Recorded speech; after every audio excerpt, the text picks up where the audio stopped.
Time. Leisure time. Did you ever stop to think how much leisure time you really have? Some of us put our leisure time to good use. And some of us, Ken Michaels, for example, spend most of our leisure time just moping. Moping? He thinks I'm moping. Well, who wouldn't mope? There's nothing to do, nobody's around. You know how it is. I went down to the bowling alley, went over to the drugstore. None of the gang was there. All my friends are busy, so what's for me to do? Do you suppose Ken has more leisure time than his friends do? Huh? Well, no, I don't have more time. We all spend about the same amount of time in school, and the rest is leisure time. I've got nothing to do but wait for supper. My friends have more things to do. They're lucky. Ken's pretty lucky, too. Listen to that. All right, I'll bite. Why am I lucky? Because you have so much leisure time. Time in which you can do things you enjoy. Time in which you don't have to work. Like this, huh? Is that good? Let me show you a few things. Suppose you had lived 100 years ago. What would you have been like? Take a look. Where? Oh, is that me? Is that what I would have looked like 100 years ago? Well, perhaps. But now, well, let's look back 100 years again and see someone else. Who?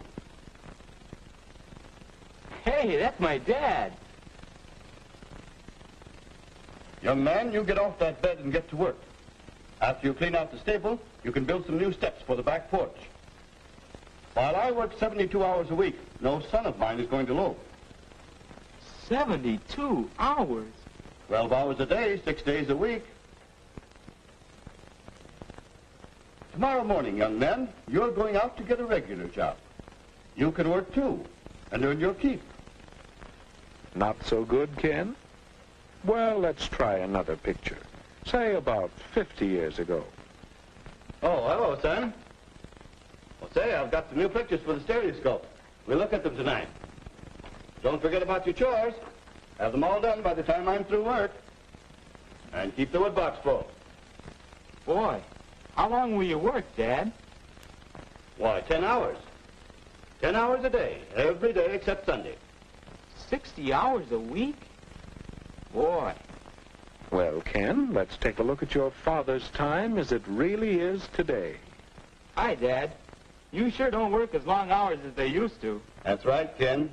It's a wonderful thing to be able to do so much work in so little time. This 40-hour week suits me fine. And some people even work shorter hours nowadays. But by the way, Ken, how would you like to play a quick round of golf before supper? I think we can work it in. And then later I'd like to shellac that new bookcase I'm making. Well, Ken? Yes, Dad does enjoy his leisure time. And to think that a few years ago, people didn't have nearly so much time to themselves. Yes, we've gained a lot of leisure time in the last century or so. All of us. Wait a minute. All of us? Mother should hear you say that. She's always complaining that she doesn't have enough time. Well, let's see about that. Can you picture your mother as she might have been 50 years ago? I guess so.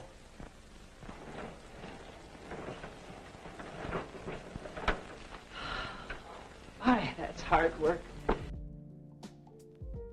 My, that is hard work.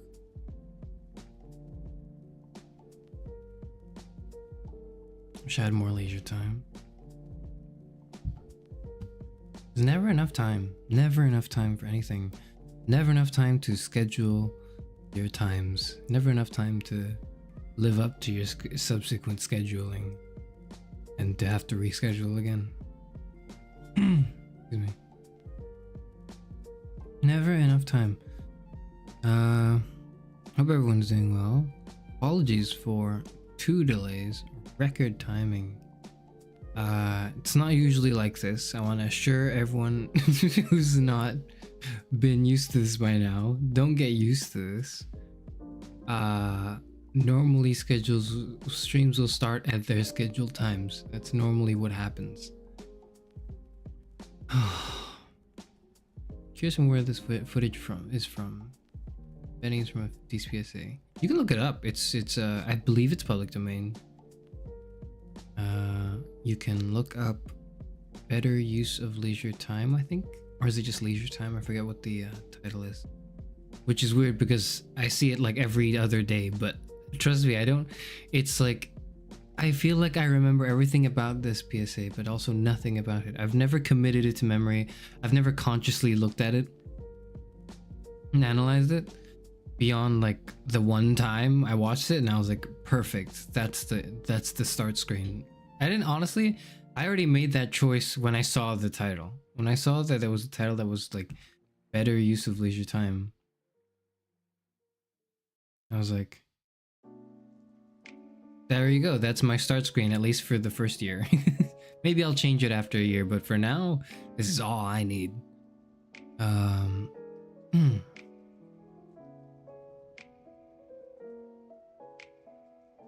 have you been? Hectic, busy.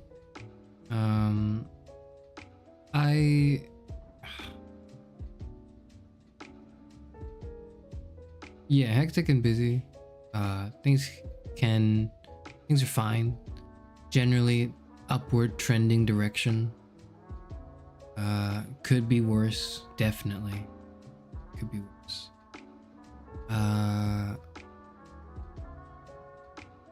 Could be better, but also I feel like for what I am, my sort of in my context, this is the best it can be, and so I am more than grateful for that.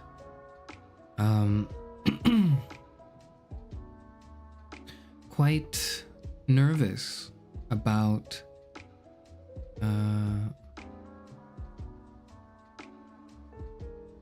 the karaoke stream. It's gonna happen on Saturday because I really want it to be good, and it's most likely, right? The way things are, the way just anything is things are most likely going to be fine.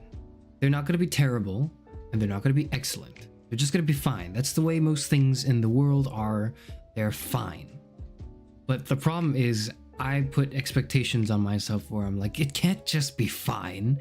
It must be great. And when I do that, it's like it oftentimes does not become great, and sometimes gets too terrible too. So taking the step back to see it all is invaluable.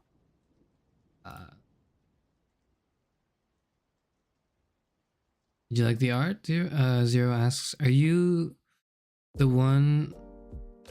You are the person, because you use a different name on Twitter. I'm assuming you're the same person. Is that correct? If so, then yes. It's quite nice, thank you. I'm assuming that's you.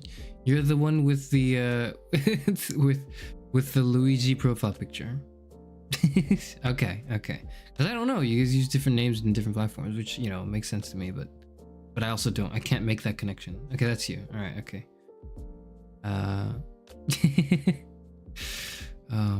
Did you see there was like a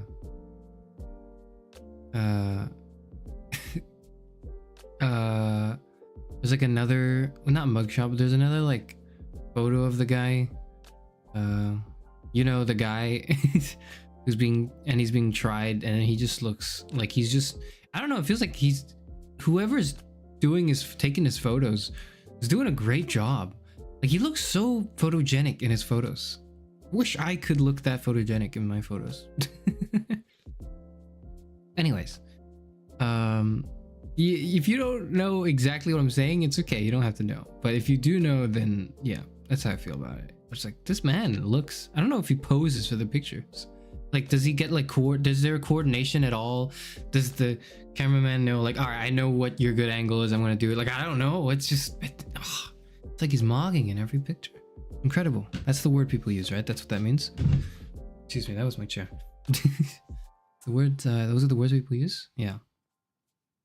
Stop worrying, to be a great time manages and the skills, the enjoyment. Yeah, it's true, but it's like, That's what matters for like everyone else, right? For everyone who's here to enjoy it, which is, you know, most people, and that's fine, that's great. But it's also like, you know, I'm doing it for me, and then the me is like, no, it has to be like really good. We'll see. I think it helps that he's very attractive in general. Well, that's fair enough. That's true and fair enough, yeah. They really are making the generational martyr. Martyr? How do you pronounce the word? How do you pronounce that word? Let me look that up now. I should know. I should not be not pronouncing words properly.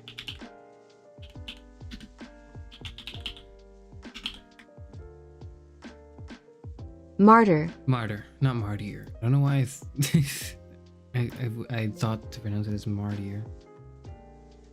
You see, doing led by 15. Yeah, I saw. Fascinating. Just time to reread the manifesto as well. These developments. Anyways, today was there anything else? Let's just talk about today. Oh yeah. So you can choose to interpret. There's two. I have two explanations, right, for why streams are a bit late. Stream was a bit late today. You can choose whichever answer you would like. I'm giving you two answers. One, I was busy prepping for and practicing for karaoke. The other is I got sucked into the Marvel Rivals sphere today. You can choose which one you want to believe in. The answer is always right in the middle, but you know, you can choose interpret whichever answer you think is the funnier one.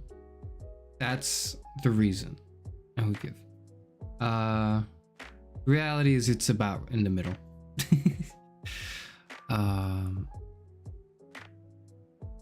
Gotta get in Marvel Rivals. It is quite good. You say something about Iron Fist yet? That's all I've been. That's all that's been done to me. Because I play. It should be no surprise to anyone that I play Loki, or at least I started, and I really enjoy playing Loki. And the problem is like being a shifty team healer means you are your priority number one. This is wisdom passed down to me from my the ancient TF2 days, where I would play a lot of medic, and if the opponents don't know what, like, don't understand you, then you win. But in any other situation, you are target number one and you are going to die first. You're going to be bullied the entire match. Mine of the stream got delayed like 10 hours. Interpret whichever answer you want. The answer is it's right in the middle. All right. The answer is it's like it's a bit of both.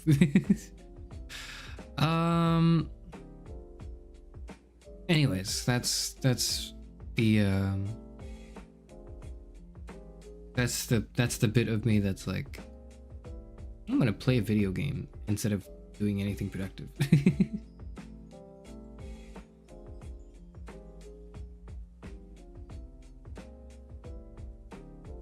I haven't played much team shooters before Marvel Rivals, but so far it's enjoyable. I know a few people who got into Rivals as their first like shooter, not even team shooter, but shooter, but like, and they enjoy it as well. Which is very interesting that it has that like broad appeal, despite how complicated it seems initially. Third option is preparing mentally to deal with us because we are crazy. That I wouldn't say is the third option, but that is like that is the result that came from option 1 and 2. Like it's you know that meme that's like illusion of choice, and then it's like a black and white comic strip, and then there's like two openings and they lead to the same pit, and the person's like standing on the left. You know that meme? It's like either of those options leads to now I gotta deal with telling people in my live stream why I'm late. Oh god. Terrible, terrible, terrible. Absolutely dreadful. Absolutely dreadful. Back to Strange House, since characters have difficulty rating. Yeah, they do. And I started with Loki,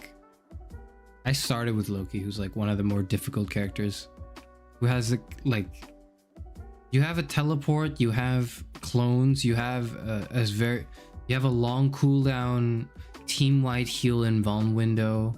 You have to get used to the blast radius of your like projectile. You have to learn every other character in the game because that's what your ult does. I was not a good character to pick first, but like, what else was I gonna pick? Loki. Have I not talked about Loki season 2 enough? I have not, evidently, even though I spent a whole stream talking about it to nobody, because nobody understood. I don't think anyone in chat at the time had watched Loki except me, so I was just talking to myself, and I couldn't stop talking about it. Finally was able to catch it streaming only because you were like, welcome back, crack. Oh.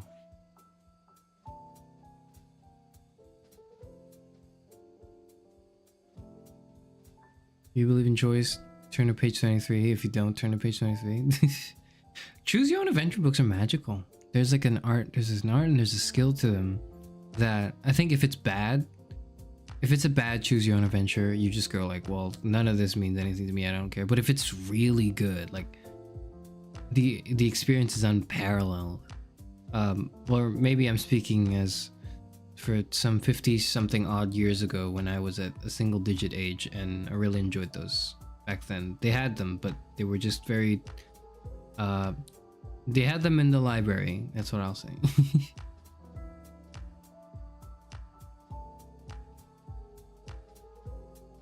But like, if it has to be done well. In order for it to be done well, you have the choices have not only do the choices you make, you're allowed to make, feel meaningful, but they also have to lead to things that are like exciting, and you have to like kind of guess. Like if you have the choice, it's like if you presented with the choice, it's like oh, you can deal with the monster by killing it or running away from it, like, and you offer like 2 different outcomes from that. You also have to, if you're good at like creating choose your own adventures, know what the person, like the player or whatever you want to call them, wants based on that choice, because then you'll think, oh, the person who makes the choice of combat most likely enjoys confrontation. How do I lead them further down this path that will be an interest to them, just based on very little information, and you filtering out your player or whatever. It's difficult. I loved it, choose your own adventure things being repurposed into YouTube videos. Date with Markiplier might be one of my favorite things ever on YouTube. I know he's made more sense. It was like Stuck in Space with Markiplier, I think it was the sequel or something. I don't know, he's made like a few of them, and it's just one of my favorite things ever. I think when I saw, for the first time when I watched Date with Markiplier, I was like, it was one of those things that spiraled me into the path of eventually figuring out that I want to do something on YouTube. Just like, he just gets it. I don't know. He's working on like a movie and a TV show. There's like an Iron Lung movie coming out. I can't wait to watch that and then play Iron Lung. I don't know. Everything about Markiplier is great. I love Markiplier. Anyways, hold on. Unrelated, but when Chris was shopping, found a Legend of Zelda manga based on the Oracle of Seasons game. I have not played Oracle of Seasons, but that sounds interesting.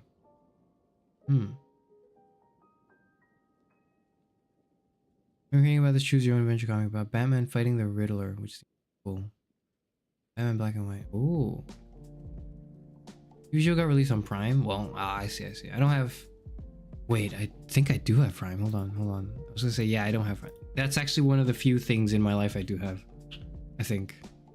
Well, I gotta check that right now. You'll have to excuse me. You'll have to excuse me for like... You'll have to excuse me for the next 2 minutes as I check if I can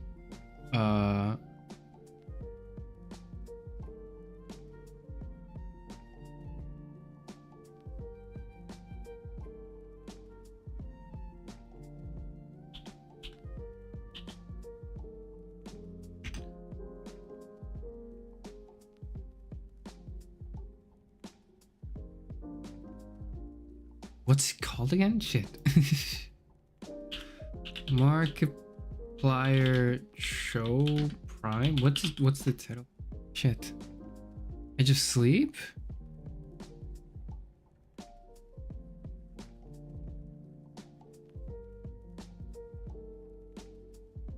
Yeah.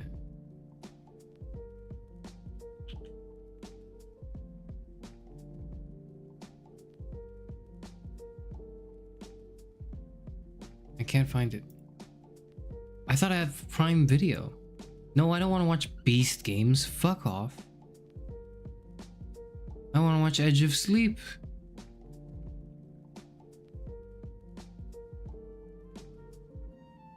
It's not here. Oh, terrible.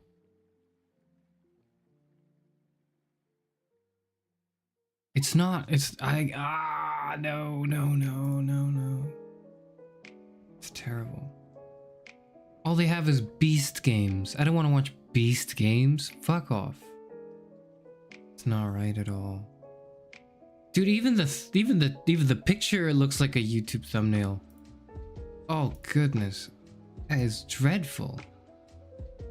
Oh. I don't know. I don't like him. Now it's just like, I never liked Mr. Beast, but now that the community consensus has turned away from him and against him, I can just show my hatred more brazenly. now that we as a community don't like him anymore. Definitely helps.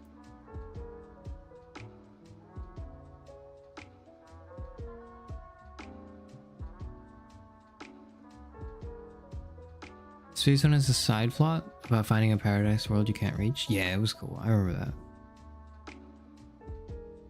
I always had beef with Choose Your Adventure books because I'd be like, I wouldn't do any of this. I had beef with the bad adventure books. The bad adventure books. I would go like, this is terrible. These are not the actions I would take. No. But like the good ones, they're really good at like branching in a way that's organic, where like your first few options are very much like standard choices, and then you get to more specific choices as the roads progress. So it becomes like, I don't know how to describe it exactly, but I spent a lot of time like doing those. I remember the first time I got one, I didn't understand, or no, I did, but like I thought to myself, okay, what if I, because okay, I thought the first time I read an adventure book, I thought, okay, I know I can play through the adventure, but what if instead of doing that and, you know, turning to the pages they tell me to turn, since I want to see all of the story, I don't want to just see one story, I want to read the whole book. I bought the whole book, I want to read the whole book. So I was like, why don't I just read in order instead? And it didn't work out. It was completely nonsensical and nothing worked out, but I tried. I did try to read a Choose Your Own Adventure book chronologically, or not chronologically, but like by the page number. Terrible idea. Terrible idea.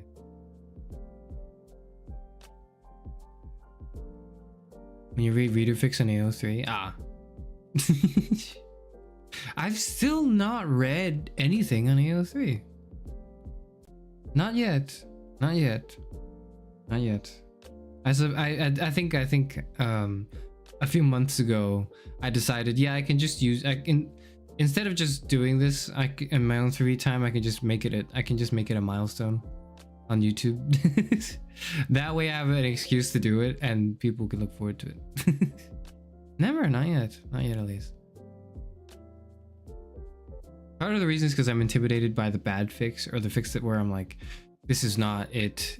This is ruining now my headcanon of like something I previously enjoyed. And I always worry that when people say, oh no, but this is a really good fic, it's different. I'm like, well, what if maybe it is kind of good, but then there are parts of it that there are only small parts of it, but those parts interfere with my headcanon, and it's like, that's not good. That's not it. This isn't how I imagined how this character would act. No. Because then it's like, if it was done well, maybe, like, what does that say about my imagination? What does it say about my situation? I don't know.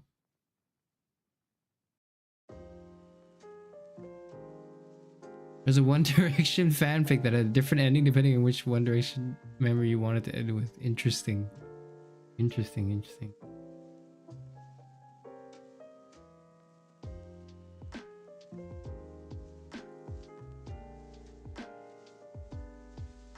Hello, Chris. This is a reading stream.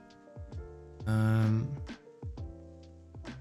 are we talking about? Yeah, we were just talking about choose your own adventure books, fictions, and me wanting to watch the Markiplier show, Edge of Sleep, and it not being available, even though I have Prime. Instead, all I get is Beast games, and I'm sickened and annoyed. That's what we were talking about. X-Reader Fix or just Authors OC? I mean, yeah, what else could it be, right?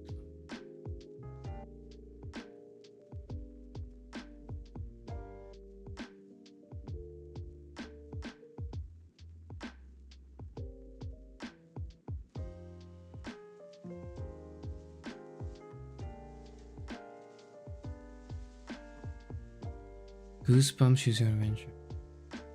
Oh.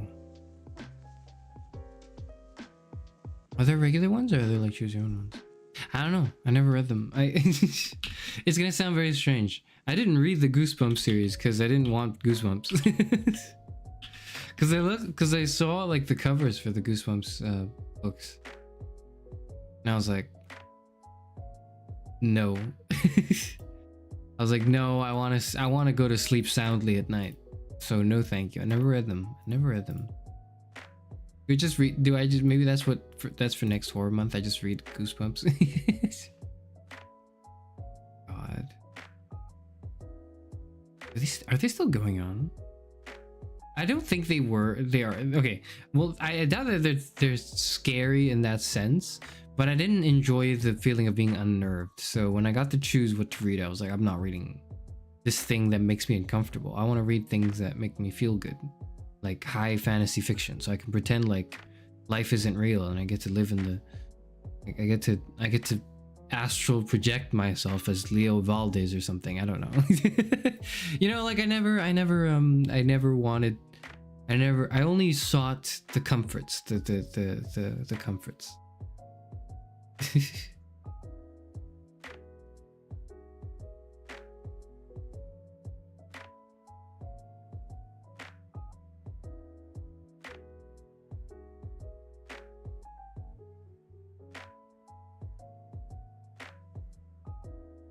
Raiden from Metal Gear Rising X-Reader fic. That's good. Interesting.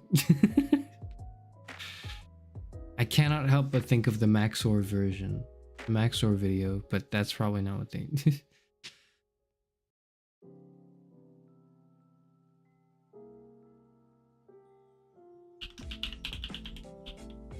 What's Animorphs again?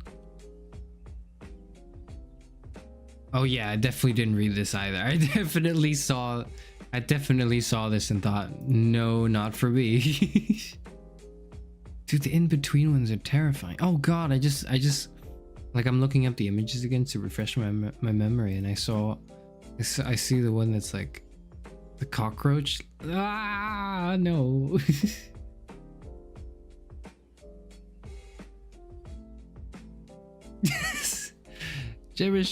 Chairman saw the TV play. Are you afraid of the dark? Said yep and turned that off. Well, I'm not gonna say. I'm neither confirming nor denying anything. Best classics literature is Captain Underpants. I did think the flipping of the pages was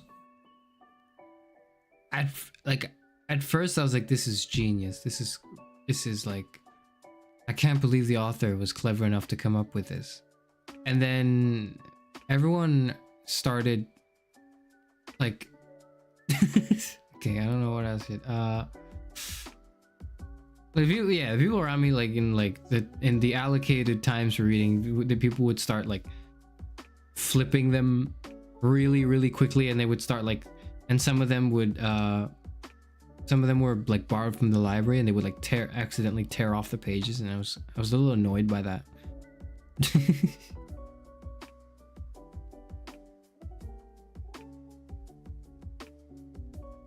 Overall, positive probably, but it definitely made a lot of kids do a lot of stupid shit. The anti-war message of Animorph? I don't know anything about Animorph. You could be bullshitting me and I would believe it.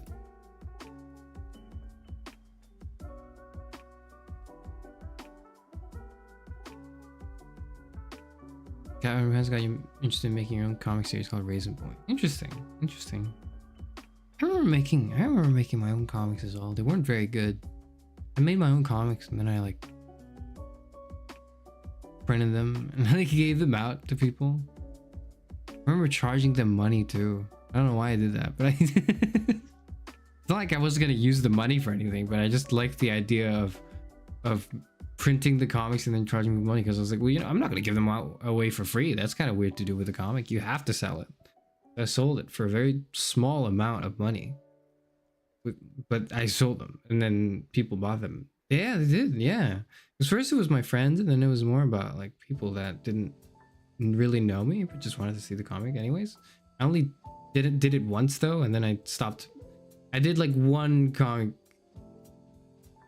series. No, it wasn't a series. It was like, no, it was just one comic book. I did one comic book, printed it, sold it. Some people liked it. I think maybe some people didn't like it, but the people who didn't like it didn't tell me. They weren't like, this sucks, Karis Ufrenor, never write again, never cook again, Karis. They didn't say that, but they were. But I am assuming not everyone liked it. I don't know. I guess I'm just assuming if I don't hear from you again, that means it's bad. Or that means it wasn't good enough for you to be like, hey, this was good.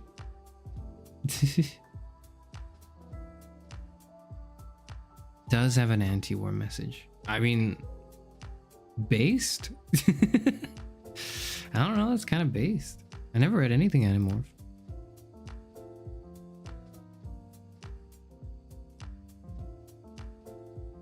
Science fantasy youth books. I'm like looking it up now.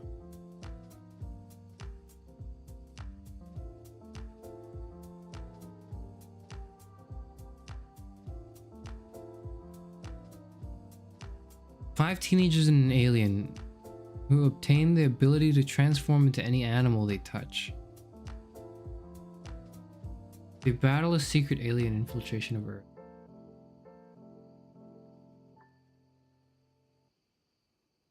Artemis Fowl. I think I read half of like the first book. And then I stopped for some reason. I don't know why I stopped. I think I had loaned it from the library. I didn't have enough time at the time, so I read like half of the first book or something. And then I had to return it. And then when I returned it, I couldn't renew it because someone else wanted the book.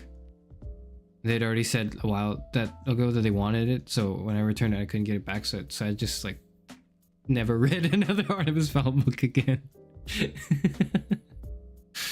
Oh, I don't read a lot.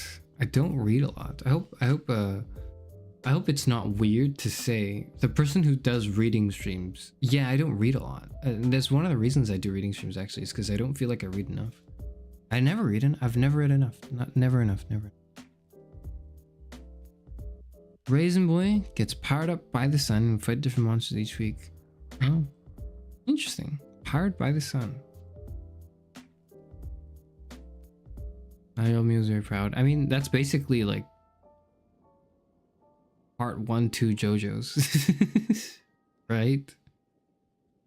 That is just part 1, 2 JoJo's Bizarre Adventure.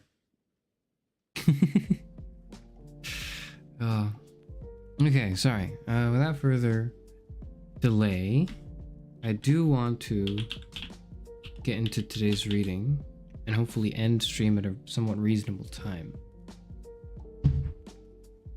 Sorry, I'm adjusting my chair. I should mute myself when I do that so you don't have to hear it. The same way I'd mute myself when I cough. I must remember to do that. We are reading A Christmas Tree and a Wedding. short story by Fyodor Dostoyevsky. How short is it? Oh, it's very short. It's very short. Is this right? Is this correct? I guess this is correct. Fyodor Dostoyevsky was a song we read last week. Russian writer of prolific renown. People know him a lot. So the version I pulled up has 10 pages. That is much shorter than I thought it would be. I don't know if that's the right version. It's a Christmas tree and a wedding. Let me look up other versions to make sure.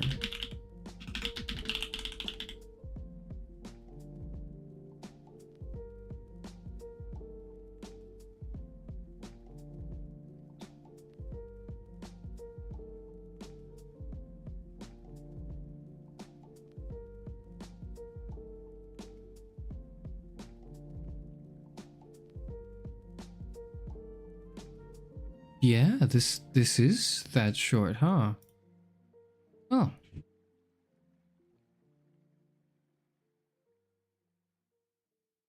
Because the other one was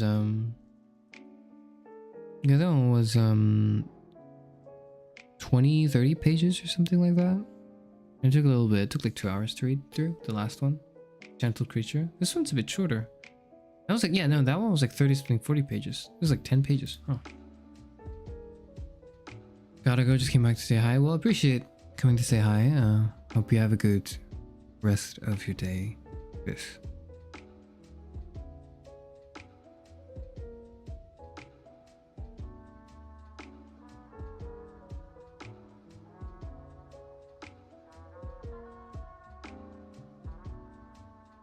Short writing by Dostoyevsky must be a Christmas miracle. So I didn't know this, but he has a ton of short writings. He has a ton of shorter length work, because he's mostly known for his longer work, like Crime and Punishment, but he has a ton of short stories. He's like prolific short story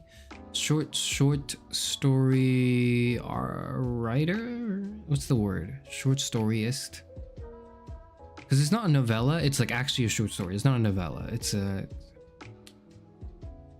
short story writer is what Wikipedia says. I guess we'll go with that. Short story writer Fyodor Dostoyevsky. Crime and Punishment's the main thing people know him for. The Idiot might be the second thing. I really want to read The Idiot, but it's quite long. How long is The Idiot?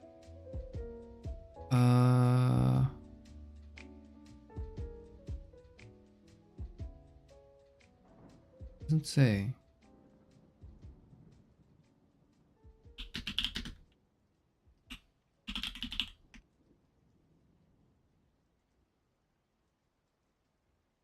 For some reason you think he wrote War and Peace. That was someone else.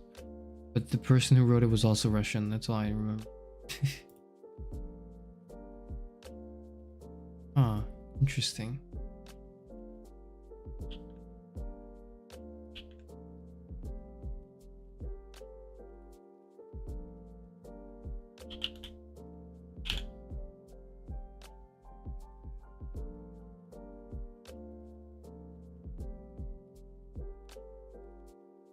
The Idiot will take 10 hours and 54 minutes to read at pace averaging 250 words per minute. Oh, it's a long read, isn't it? Okay, maybe we can read a chapter of The Idiot.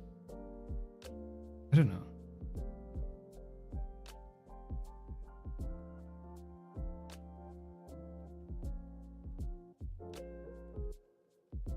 Isn't he considered one of the best authors of all time? Dostoevsky? Yeah, he is. Fyodor Dostoevsky is heralded as one of the greatest to ever do it. And that is saying a lot, because there are a lot of people who have written things. A lot of people who've written things and wanted their things written to be good.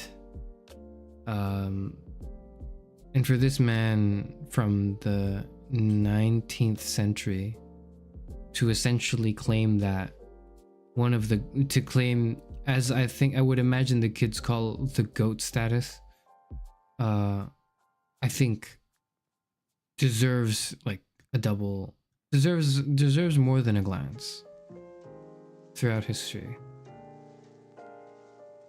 You know that they forced me to read Crime and Punishment at 14 and never touched anything by him ever again.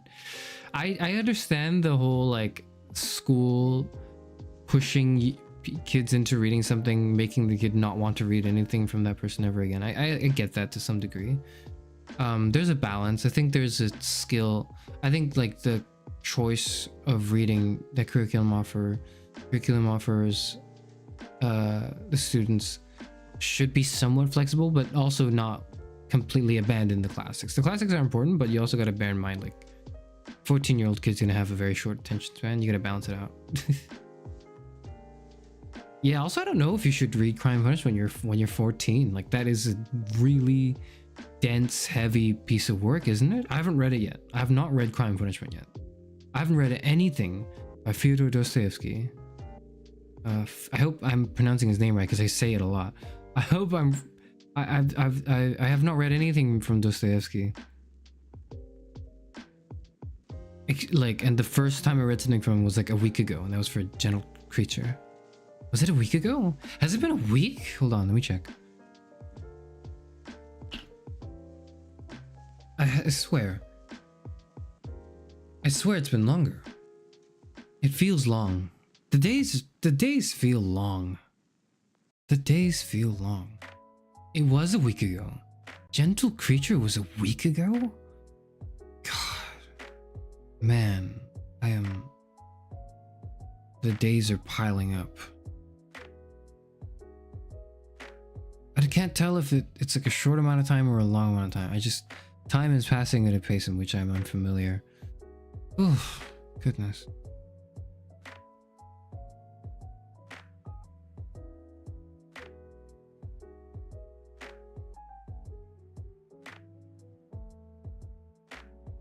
Jaren is a long read. It might be the first time in a while I actually pay attention to a long book. I don't know if people will pay attention to a long book if I read a whole book. Because then it's like I'm reading it out loud. I don't know if I can do that for so long, but I kind of want to. Like, what if that's my 24-hour stream, right? At some point, if I ever do one. I don't think I will in the near future.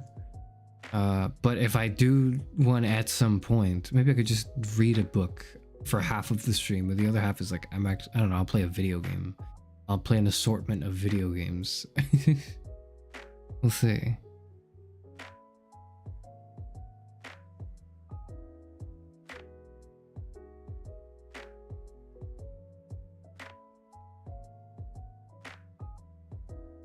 He's the Tupac of Russian literature. I don't think I've ever heard it phrased like that. But you're not wrong, I think. I've never heard that. I've never heard him being referred to as the Tupac of Russian literature. But I think you are right.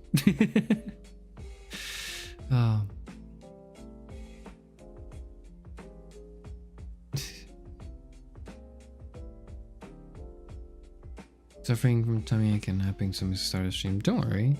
Nap. I hope you weren't suffering from the napping. That's usually quite enjoyable. Great time to sleep. It's a reading stream, so great time to sleep, I suppose.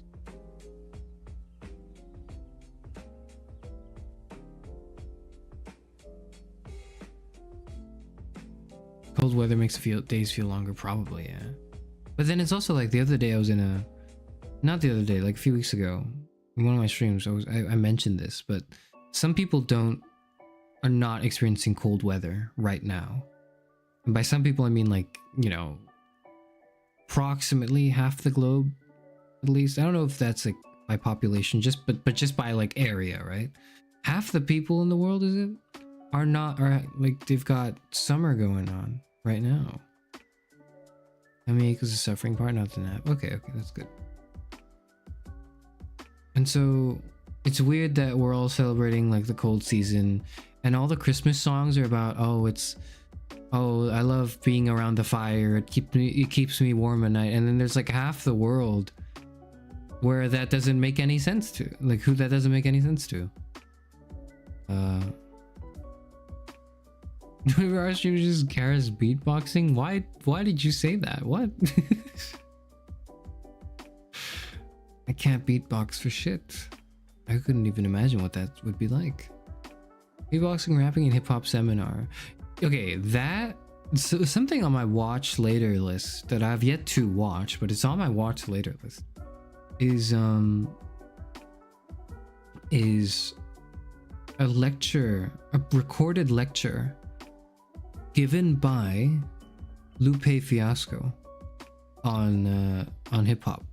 He gave like a lecture in some university. Was it like Oxford or something? Something like that.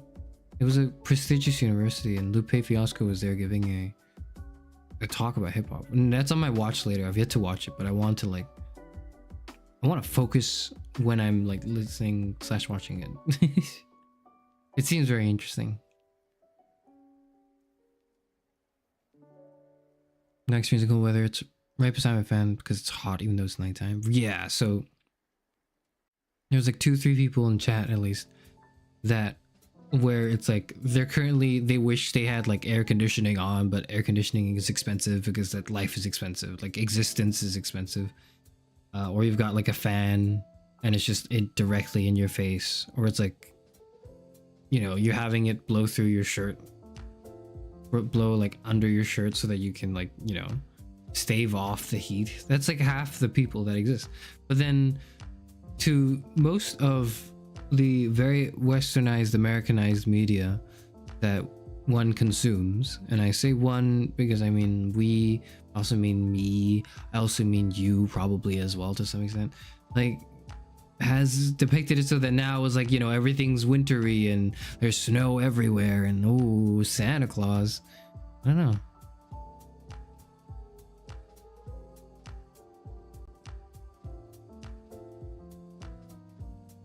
Global warming on its way to erase the inner winter aesthetic. I hope not. I like the winter aesthetic. I do. There's something about it that's quite comforting to me. I do enjoy the winter aesthetic. It makes me feel warm. I don't know why, because it's like it depicts cold images of, like, the imagery is cold, but it makes me feel warm when I see it, because I'm reminded of that's the aesthetic outside, but then there's always the being inside and it's warm in the inside, right? Got the heater running right now. It's nice and toasty. That's good. Me too. Got my heater as well.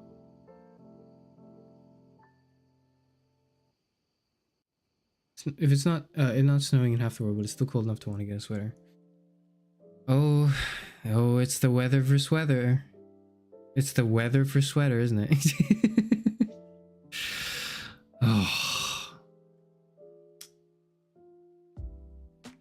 Oh man. Sorry, I'm just thinking. You'll know exactly what I'm sighing about in 2 days. Man, do I want to die. Sorry, that was out of nowhere. That is out of nowhere. Yeah, I'll explain. I'll explain in due time.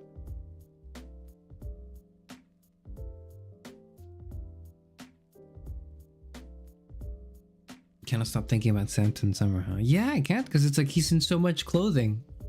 And he's so, like, jolly and cheerful. And it's very much like he's, like, supposed to contrast the wintry, like, blizzards, right? Nobody's out. We're all cooped up in our homes, except Santa. He's going around giving presents. That aesthetic is so powerful. It's not real, obviously.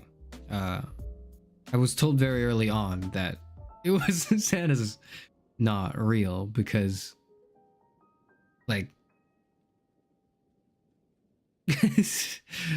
they didn't want me showing gratitude to the wrong adults. That's what I'll say. Which would snow again. That was fine. It was nice. It was nice. Yeah.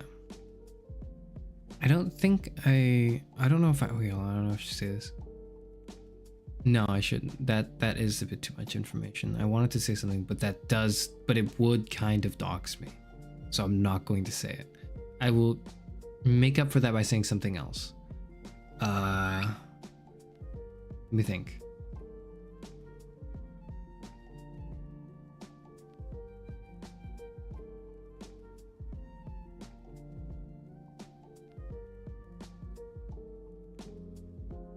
I'm loading. I'm at a loss for words. I'm not very good. Maybe we should just get into the reading soon. It's been 50 minutes since I started streaming. I'm gonna get into the reading very soon. The reading's very short though, so I'm not too worried about that. Maybe we'll read it and then we'll have some thoughts for discussion afterward.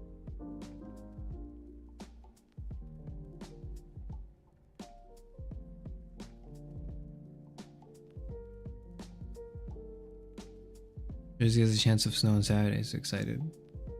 You get to see snow when you're up there. Oh, snow is nice. I remember seeing snow a while ago.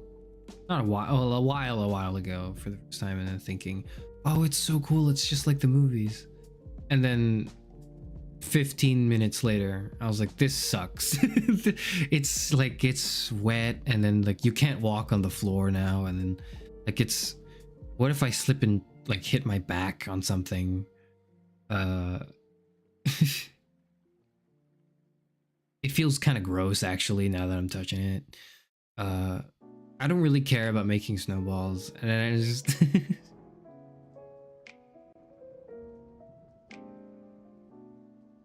doesn't snow, but you get Silent Hill levels of fog, morning to midnight. God, I can't imagine.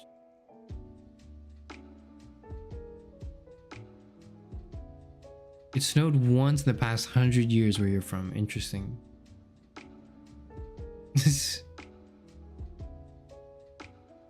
Cheering out to those kids, Santa doesn't exist. Existential dread at the moment is what led him to philosophy and a particular connection with Kikiko. I will say that it was less the existential dread, but more like, well, the existential dread did not originate from there, that's for sure. And he's real. I just saw him at the mall yesterday. Imagine you get his delivery from parents that Santa isn't real.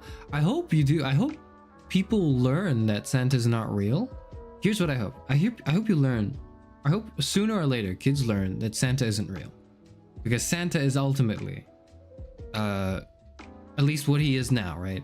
He's just a marketing campaign. He's just an icon that represents spend money now.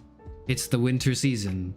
There are sales and shit. I don't know. Like, that's all he's been reduced to now. And that isn't even the biggest thing. The biggest thing is like, in knowing that Santa's not real, you have to confront, okay, well, where do all the presents come from? Where do they come from? Your like loved ones, your parents, your like family, those who take care of you, those who give a shit about you. That's where they come from. And you like, at first I didn't understand it, but I very quickly learned why that's important, because like it's so much more fun. Isn't it so much more fun unboxing a present from someone you know, and someone who really like who probably kind of gives a shit about you, you know, than a stranger who flies around and has a list for whether or not you have done good. Have you done your karmic deeds for the year? Like, no, I don't want to do my karmic deeds. I want to be loved. That's what I want. Like, you know, and in that aspect, you have to confront the reality that Santa's not real. He's a marketing ploy, and the people who give presents to you are your loved ones, and you should cherish that. And you should give them presents back, and it's a whole exchange, and then it becomes quite merry and joyful. Or maybe I'm thinking about it too much. I tend to do that, I guess. When you celebrate Christmas, what color paper ground do you get? I don't, but if I did, it would be, I would like it gold and purple. That's what I would like the crown to be. I would like it gold and purple. The royalty, you know. heartbreaker era, but I'm just destroying the hopes and dreams of children. No, I think I'm not just destroying it like it's not real, haha. You know, be left with a void of nihilism. That's not what I'm saying. I'm saying you should have, like, reality is greater than fiction here. I think reality is greater than fiction. Reality is greater than fiction in the sense that if you were to offer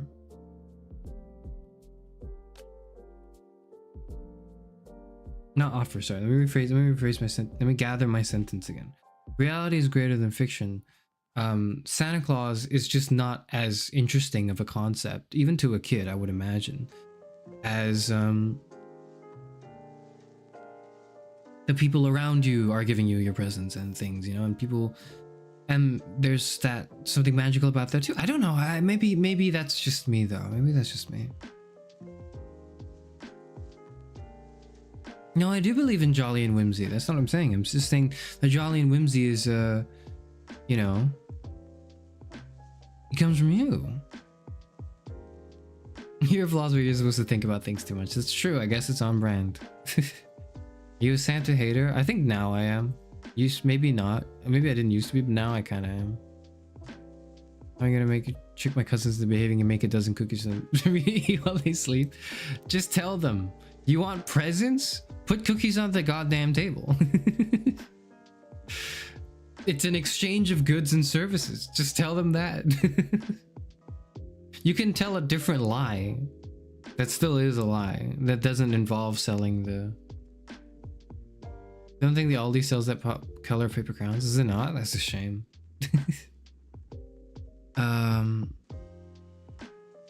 Santa is dead and we have killed him. Santa is dead, and the children should be the one to bury that being. But also, you know, just because Santa's dead doesn't mean there's nothing left and there are no values. No, Santa's death is an awakening for you to realize, oh shit, you know, it's not often that you get the chance to celebrate being with around your loved ones and to, you know, exchange gifts, talk about things, just be around each other. I know, again, I was gonna say like sit around the fire, but then I just remembered I said half the world doesn't sit around the fire, they sit around a fan or like air conditioning in this time of year, so, you know, bear with me, right? But not often do you get to do that, and that's what counts, that's what matters. And then I think that one of the greater things to arise from the Santa is not real, we have destroyed him like aspect is once you do that, you realize sooner or later, no, it's like, yeah, it's an exchange of gifts between people. And then I don't know if anyone here is at that stage of their life yet. I am 60 years old, so maybe that's just me being old talking, right? But I do find a much more profound joy in gift giving rather than gift receiving. I think there is an undescribable joy that comes from knowing someone well enough, not just in what they want, but what they would like to have, but they couldn't have in a particular time, maybe because of their budget, maybe because of whatever, that Christmas becomes a great excuse to just get them that thing. Maybe it's like, I don't know, like a kitchen appliance, or, you know, like something, just something that's like, oh, it'd be nice to have. It's not a necessity. It's not like food and water, of course. But it's just these things that one would want, and maybe you've been thinking about it for a few months now. You just don't really have the budget for it, or etc.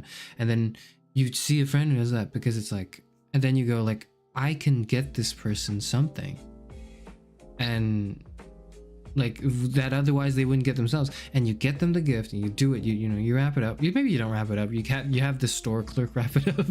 Maybe he's lazy, and then you hand it them, and then they look at it and they go, oh my god, yes, Karis, that's exactly the thing I wanted. How did you know? And you go, of course I knew. I pay attention to the people around me. Of course I do. Of course I knew that. Haha. And you get to be all smug about it. And it doesn't even matter if you didn't get a gift you enjoyed. Like, that doesn't even, like, who cares? You win by giving the better gift. You know what I mean? That's the joy. That's when the real joy sets in. And when you then start to, that becomes infectious. That makes it like you infect other people around you with that, like, want to spread that joy in that way. and then it's just like a incredibly like heartwarming atmosphere that's like fun. And then there's like, you know, there's competition. It's like, I can get you the better gift. No, I'll get you the better gift, right? And it's things like that. And it's I don't know. And I feel like that is something that is a feeling I rarely experience anywhere else than in Christmas. Giving in this economy. All right, well, okay, that I am speaking of the past when things were good. I am 60 years old. You got to bear in mind, I am 60 years old. I'm not saying nowadays that's what's going on. Nowadays it's a bit more like, hey, there's this cool there's cool Honkai Star Rail merch. I got you. Oh, thanks, man. No problem, man. How's the job hunt going? Oh, it's not good. Oh yeah, same. You know, like it's a little different now, but you know, but back then it was quite. Don't like to give gifts because I'm broke. I kind of get that.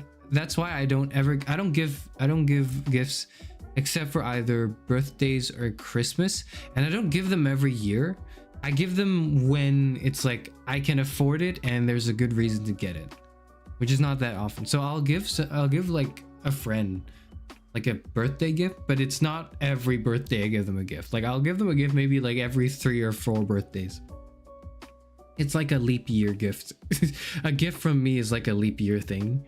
But then when you get it, it's great. Because that's really, the moment is really like remarkable because of that, right?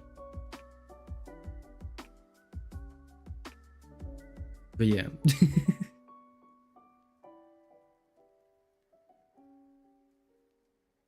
Can I give my siblings coal for Christmas and said it was my gift and he didn't believe in Santa, so I could blame it on him? Why would you give them coal then if you don't want them to blame it on you?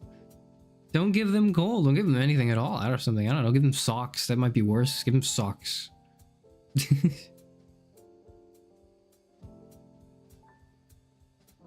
Tell your little cousin Santa that exists to get cookies and milk.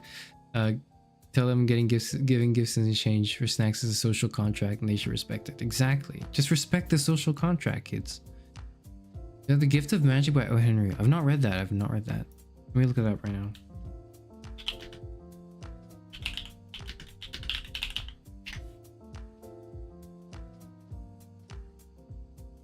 Oh, Gift of Magi. Magi? Yeah, I think so.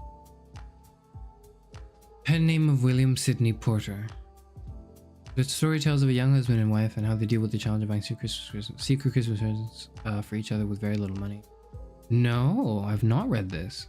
Is it a short story? How long is it?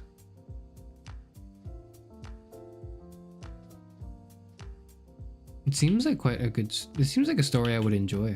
No, I've not read this. I love doing reading streams. I just get reading recommendations from people. 6 pages as well? Oh, that's awfully short.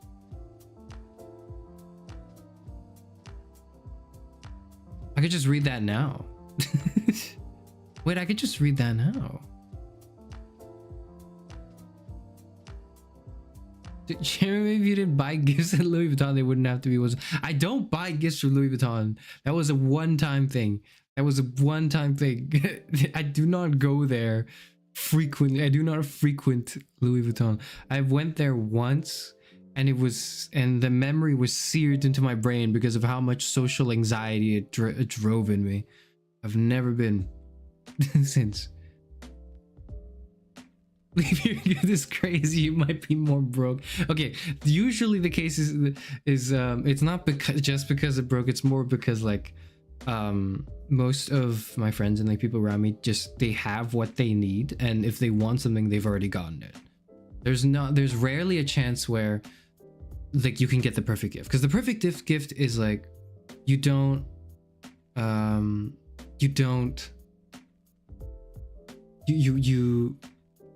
they don't need it. It's not a necessity. It's not like, you know, you paid their electricity bills for the month, right? It's not that. It's something they want enough that, you know, they'd be happy to receive it, but not too much that, but they don't want it too much that they would just go and buy it, because otherwise they would just go and buy it. And you have to be very discreet with it. You have to feel it out all throughout the year. You can't do it like at November. Everyone knows what you're doing if you like do it in November, right? You got to feel it out. You got and you gotta always like slip those questions in at the right time. It's like a game. It's a game you play that where you see the results at the end of the year, but you start playing from the beginning. Like you don't. It's not just like, okay, November, you got to start thinking about presents. No, it's like all the time you're sitting around people and you're paying attention to them, and you're like, you know, you're figuring out, okay, what are they talking about that they want? You know, oh, there's this cool thing you want to get. Oh, that's cool. Hey, we should, let's go get it. And then they go like, oh, that's a little expensive. And you're like, oh no, I get it. Okay, that's fine. And you know, and then like maybe a few months later, you're like, oh, say, what about that? So about that thing, like, did you get it? And they're like, no, I didn't get it. And you know, you and then you kind of just like, I see. Okay, it's still on the table. All right. And then you got to make sure no one else around you. You got to coordinate so you don't both get like the same gift. I don't know.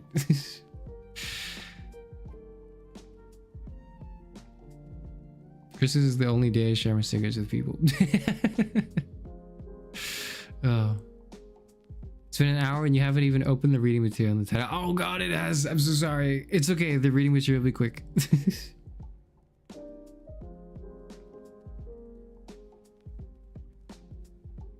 Usually it's the Parliament. Is that like a cool brand? I don't know anything about cigarette brands. I must apologize. The only one I probably off the top of my head can remember is like, what was it? What's the one they mentioned in Class of '09? Was it like American Spirits? Is that like the expensive one? That's like the only, that's it. That's the only thing. How much expensive? So yeah, okay. So those are the cool ones. Okay. Its favorite Christmas story has been parodied by Phineas and Ferb. I didn't know that. Interesting.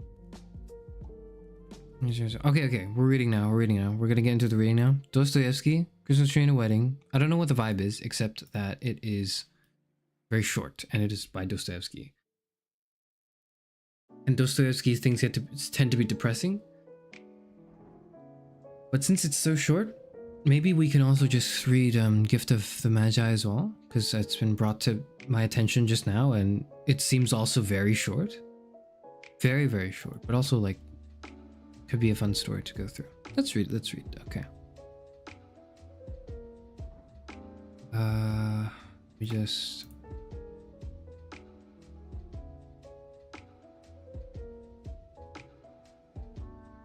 okay.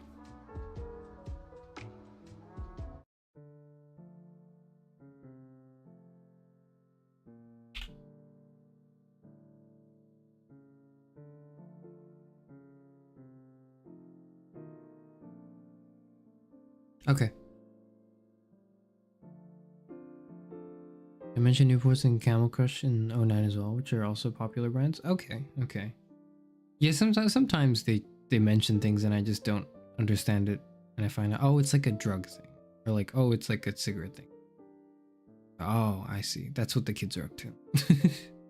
Anyways, A Christmas Tree and a Wedding. Short story by Fyodor Dostoyevsky. Translated by Constance Garnett.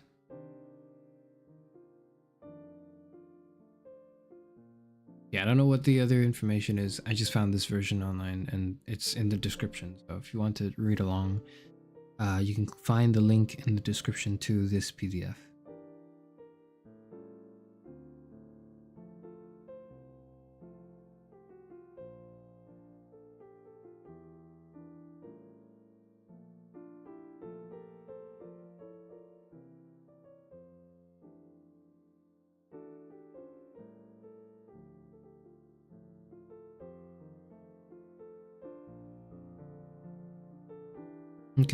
Okay. A Christmas Tree and a Wedding. This all works, right? It does, okay. The other day I saw a wedding, but no, I'd better tell you about the Christmas tree. The wedding was nice, I liked it very much, but the other incident was better. I don't know how it was that, looking at that wedding, I thought of that Christmas tree. This was what happened. Just 5 years ago, on New Year's Eve, I was invited to a children's party. The giver of the party was a well-known and businesslike personage with connections, with a large circle of acquaintances and a good many schemes on hand. so that it may be supposed that this party was an excuse for getting the parents together and discussing various interesting matters in an innocent, casual way. I was an outsider. I had no interesting matter to contribute, and so I spent the evening rather independently. There was another gentleman present who was, I fancied, of no special rank or family, and who, like me, had simply turned up at this family festivity. He was the first to catch my eye. He was a tall, lanky man, very grave and very correctly dressed, but no one could see that he was in... But one could see that he was in no mood for merrymaking and family festivity. He was the first to catch...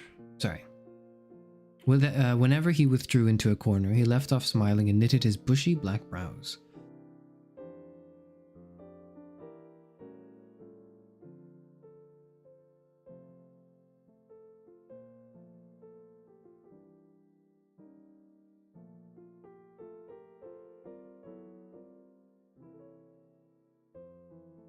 He had not a single acquaintance in the party except his host. One could see that he was fearfully bored, but that he was valiantly keeping up the part of a man perfectly happy and enjoying himself.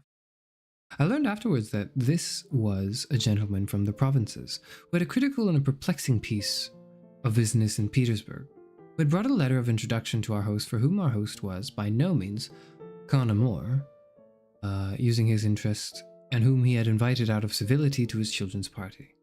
He did not play cards, cigars were not offered him. Everyone avoided entering into conversation with him, most likely recognizing the bird from its feathers, and so my gentleman was forced to sit the whole evening stroking his whiskers simply to have something to do with his hands. His whiskers were certainly very fine, but he stroked them so zealously that, looking at him, one might have supposed that the whiskers were created first and the gentleman only attached to them in order to stroke them. In addition to this individual who assisted in this way at our host's family festivity, he had 5 fat, well-fed boys. I was attracted to by another gentleman, but he was quite of a different sort. He was a personage. He was called Yulian Mastakovich. From the first glance, one could see that he was an honored guest, and stood in the same relation to our host as our host stood in relation to the gentleman who was stroking his whiskers.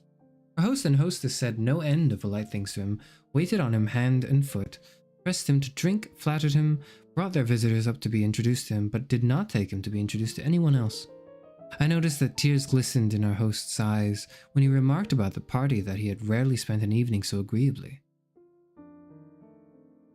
I felt as it were frightened in the presence of such a personage, and so after admiring the children, I went away into a little parlor, which was quite empty, and sat down in an arbor of flowers, which filled up almost half the room. The children were all incredibly sweet, and resolutely refused to model themselves on the grown-ups, regardless of the admonitions of their governesses and mammas. They stripped the Christmas tree to the last sweetmeat in the twinkling of an eye, and had succeeded in breaking half the playthings before they knew what was destined for which. Particularly charming was a black-eyed, curly-headed boy who kept trying to shoot me with his wooden gun, but my attention was still more attracted by his sister, a girl of 11, quiet, dreamy, pale, with big, prominent, dreamy eyes, exquisite as a little cupid. The children hurt her feelings in some way, and so she came away from them to the same empty parlor in which I was sitting, and played with her doll in the corner.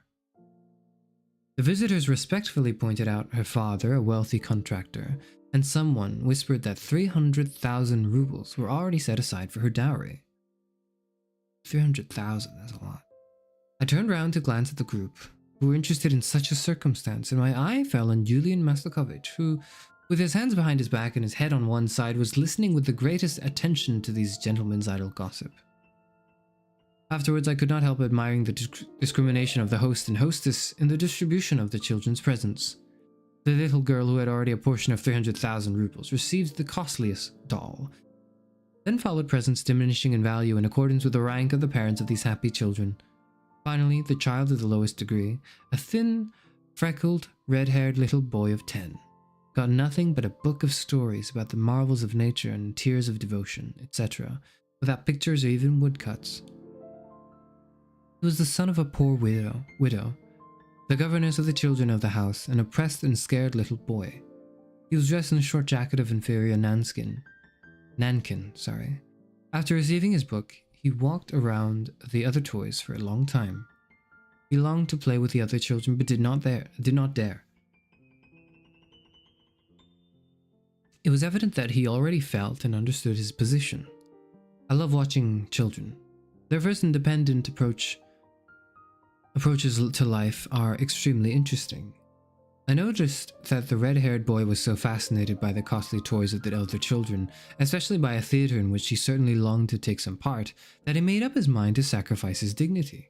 He smiled and began playing with the other children. He gave away his apple to a fat-faced little boy who had a mass of goodies tied up in a pocket handkerchief already, and even brought himself to carry another boy on his back. Simply not to be turned away from the theater, but an insolent youth gave him a heavy thump a minute later. The child did not dare to cry. Then the governess, his mother, made her appearance and told him not to interfere with the other children's playing. The boy went away to the same room in which was the little girl. She let him join her, and the two set to work very eagerly dressing the expensive doll. I'd been sitting more than half an hour in the ivy arbor, listening to the little prattle of the red-haired boy and the beauty with the dowry of 300,000 who was nursing her doll, when Yulian Mastakovich suddenly walked into the room. He had taken advantage of the general commotion following a quarrel among the children to step out of the drawing room. I had noticed him a moment before talking very cordially to the future heiress's papa, whose acquaintance he had just made, of the superiority of one branch of the service over another. Now he stood in hesitation and seemed to be reckoning something on his fingers. 300. 300, he was whispering. 11, 12, 13, and so on. 16. 5 years. Supposing it is at 4%. 5 times 12 is 60. Yes, to that 60. Well, in 5 years we may assume it will be 400. Yes, but he won't stick to 4%, the rascal. He can get 8 or 10. Well, 500. Let us say 500 at least. That's certain. Well, say a little more for frills. His hesitation was at an end. He blew his nose and was on the point of going out of the room when he suddenly glanced at the little girl and stopped short. He did not see me behind the pots of greenery.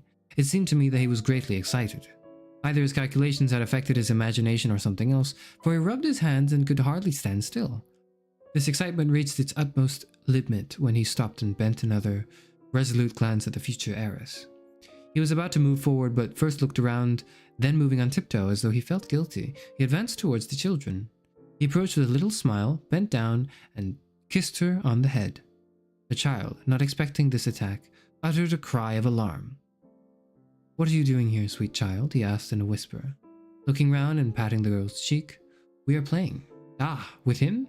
Yulian Mastakovich looked askance at the boy. "You had better go into the drawing room, my dear," he said to him. The boy looked at him open-eyed and did not utter a word. Yulian Mastakovich looked round him again and again, bent down to the little girl. "And what is this you've got? A dolly, dear child?" he asked.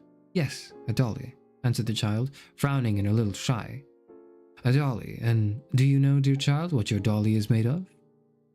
"I don't know," the child answered in a whisper, hanging her head. "It's made of rags, darling. You'd better go into the drawing room to your playmates, boy," said Yulian Mastakovich, looking sternly at the boy. The boy and girl frowned and clutched at each other. They did not want to be separated. "And do you know why they gave you that doll?" asked Yulian Mastakovich, dropping his voice to a softer and softer tone. "I don't know." "Because you have been a sweet and well-behaved child all the week." At this point, Yulian Mastakovich, more excited than ever, speaking in most dulcet tones, asked at last in a hardly audible voice, choked with emotion and impatience, "And will you love me, dear little girl, when I come and see your papa and mama?" Saying this, Yulian Mastakovich tried once more to kiss the dear little girl. The red-haired boy, seeing that the little girl was on the point of tears, clutched her hand and began whimpering from sympathy for her. Yulian Mastakovich was angry in earnest. Go away from here, go away," he said to the boy. "Go into the drawing room, go in there to your playmates." "No, he needn't. "You go away," said the little girl. Leave him alone," she said, almost crying. Someone made a sound at the door. Yulian Mastakovich instantly raised his majestic person and took alarm. But the red-haired boy was even more alarmed than Yulian Mastakovich. He abandoned the little girl and, slinking along by the wall, stole out of the parlor into the dining room. To avoid arousing suspicion, Yulian Mastakovich too went into the dining room.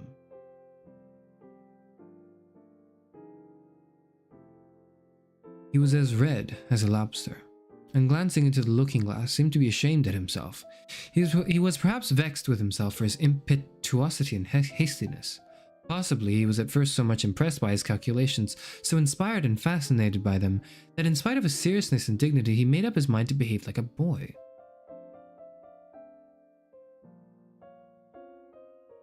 And directly approached the object of his attentions, even though she could not be really the object of his attentions for another 5 years at least. I'm guessing she's like younger than 13, so... I followed the estimable gentleman into the dining room and there beheld a strange spectacle. Yulian Mastakovich, flushed with vexation and anger, was frightening the red-haired boy who, retreating from him, did not know where to run in his terror. "Go away, what are you doing here? Go away, you scamp! Are you after the fruit here, eh? Get along, you naughty boy, get along, you sniveler, to your playmates!" The panic-stricken boy in his desperation tried creeping under the table.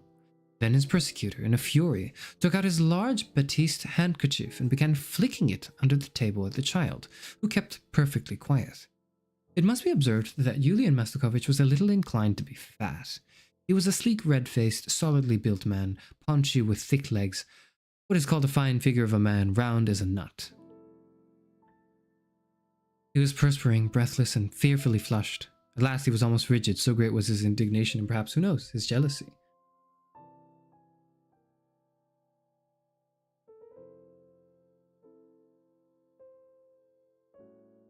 Apologies, I needed to burp, so I had to mute myself. Also, yes, please step away from the child. None of the adults in anything Dostoyevsky's written that I've read so far should be around children, man. Anyways. I burst into loud laughter. Yulian Mastakovich turned round and, in spite of all his consequence, was overcome with confusion. At that moment, from the opposite door, our host came in. The boy crept out from under the table and wiped his elbows and his knees. Yulian Mastakovich hastened to put to his nose the handkerchief which he was holding in his hand by one end. Our host looked at the three of us in some perplexity, but as a man who knew something of life and looked at it from a serious point of view, he at once availed himself of the chance of catching his visitor by himself. "Here, this is the boy," he said, pointing to the red-haired boy, "for whom I had the honor to solicit your influence." "Ah," said Yulian Mastakovich, who had hardly quite recovered himself. "The son of my children's governess," said our host, in a tone of a petitioner, "a poor woman, the widow of an honest civil servant, and therefore, Yulian Mastakovich, if it were possible—" "Oh, no."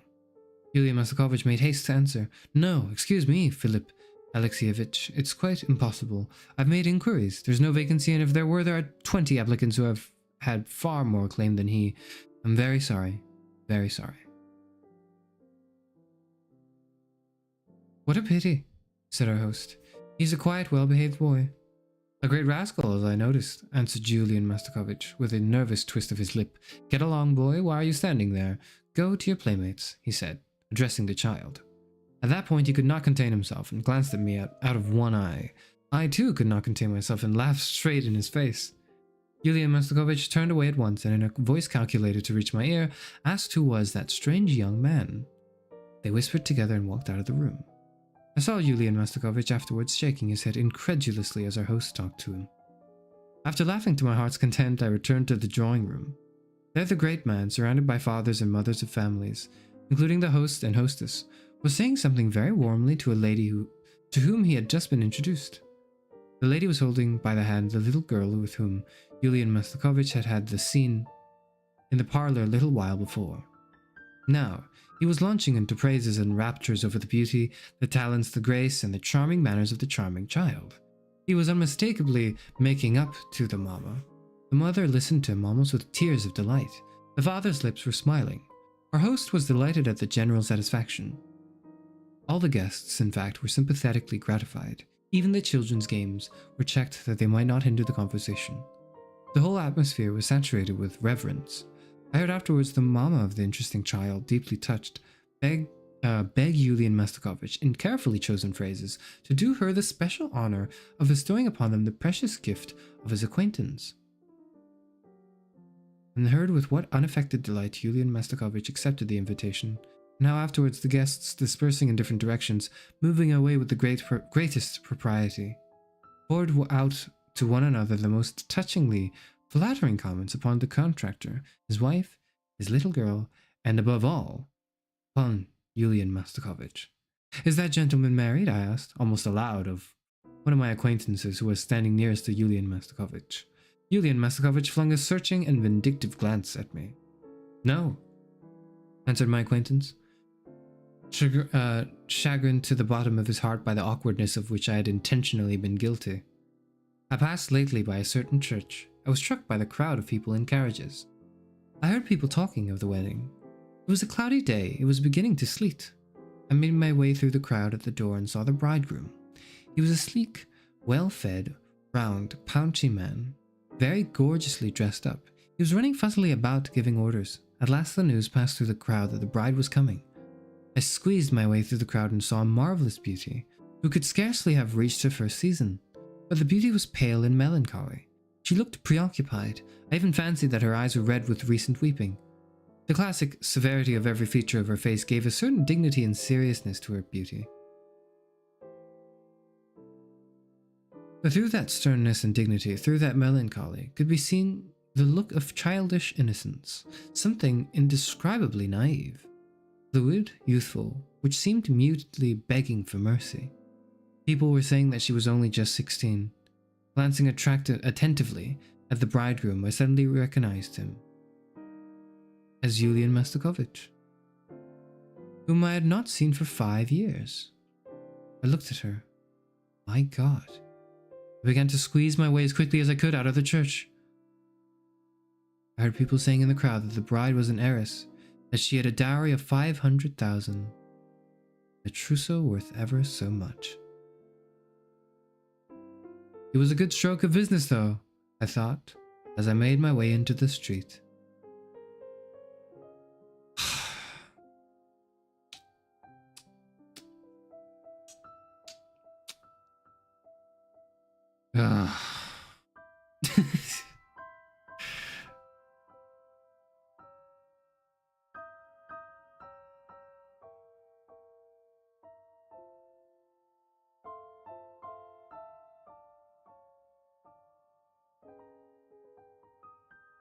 Yeah, that's A Christmas Tree and a Wedding by Fyodor Dostoyevsky.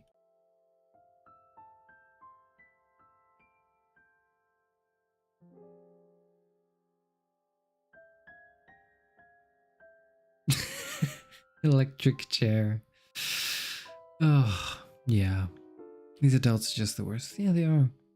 It never ceases to amaze me how well, how concisely, how vividly Dostoevsky can make me hate people. He can just make me go like, fuck. Not this again. No. Adults doing adult things. Stop doing that. I hate it. Is this just every story? There's gonna be like... Oh... Chairman, you really chose to read this for Christmas. I didn't know what it was. I didn't want to read it and then read it. I wanted to read it up for the stream, so I didn't read it. I just saw A Christmas Tree and a Wedding, and I thought, well, that sounds delightful. Let's read that for the last stream before Christmas, the second last stream, the last VOD before Christmas. I thought, yes, let's do it. Let's read it. And now I'm here, and I'm like, I don't like it at all. I am... Man. That's the worst. It's the worst. It's the worst. Because it's not like cartoonishly impossibly evil. It's very much like, yeah, this is how life is. This is how people act, or I imagine this is how people acted in the 19th century of Russia, and it's not too different from today, and I'm just like... This is his B-sides of books. The brother Karamazov is longer and better. Karamazov, sorry. Interesting. I can keep that in mind. Read that soon. I just chose to read this because it had the word Christmas in it. Asked to make Christmas schedule. Rolls worst stream. Asked to leave the circle. God, man. I wasn't expecting this, but reading was nice. You did a wonderful job. Thank you. Thank you. Oh man, that's not good. That made me really sad. Is gift of the gift of the Magi gonna make me feel better? Someone recommended it to me. Was it you maybe? Is the gift of the Magi gonna be like less depressing? Because if it is, then maybe we'll read that in a little bit. It'll be a double reading. Because goodness, I don't want to end like the stream on this note, man. Maybe I'll like have a little bit of a chatting section a little later as well. But yeah. Let's see.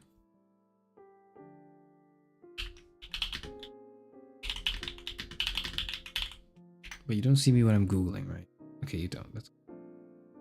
I don't need you peeking at my bookmarks. That would not be good.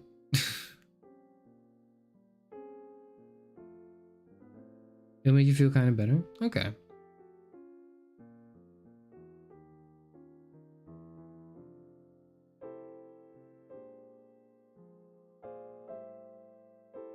The sentimental story of the moral lesson about gift giving has been popular for adaptation, especially for presentation at Christmas time. The plot and its twist ending are well known. I don't know the twist ending. I don't know what it is. I'm gonna stop reading the summary there. Okay.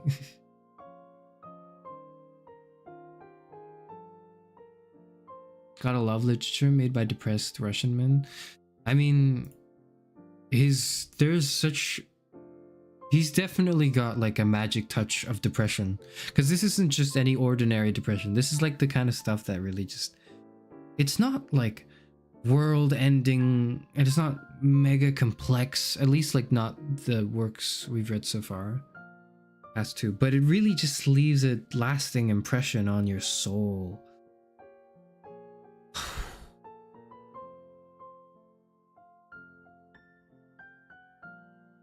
Until the girl's parents letting some old ass man marry her. What the I will say, it's not surprising to me. Like, I wasn't like, what? How come? I was more like, oh, alright, okay. Which I guess speaks to my age of being 60 years old and having seen a lot of life, but this is not an uncommon occurrence.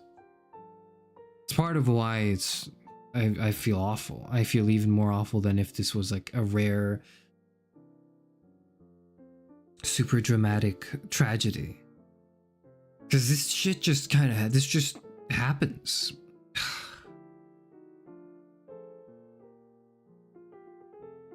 When was this written again? It was like 1800s, I think. Let me check. Christmas tree and a wedding.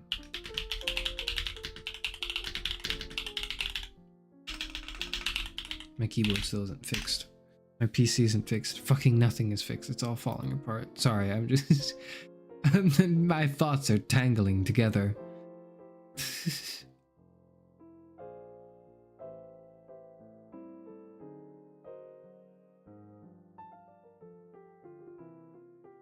(1848).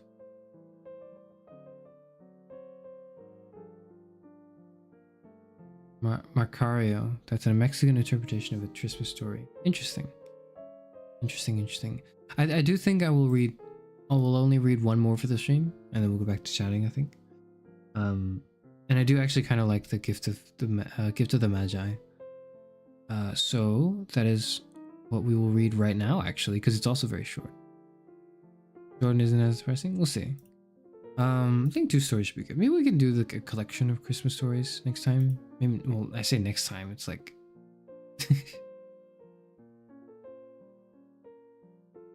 Is this a nice sign of how far you've come, that this isn't the standard for weddings anymore? That's true. This is not the standard anymore. So it is nice that it's not anymore. We have developed and advanced quite a bit. Okay. I already have it pulled up. Is it seeable? Yes, it is. Let me just...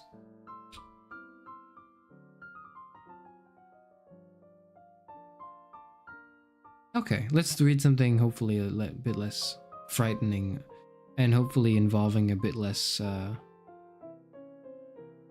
don't know what to call it other than pedophilia, but you know, like it, is it pedophilia? I mean, like he really was in it for the money, but like, oh man. Anyways, let's read this other work now that we finished reading Fyodor Dostoyevsky's A Christmas Tree and a Wedding. Let's read The Gift of the Magi.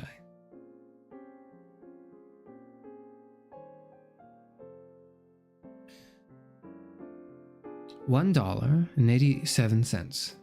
That was all. She had put it aside 1 cent and then another in her careful buying of meat and other food. Della counted it 3 times, $1.87.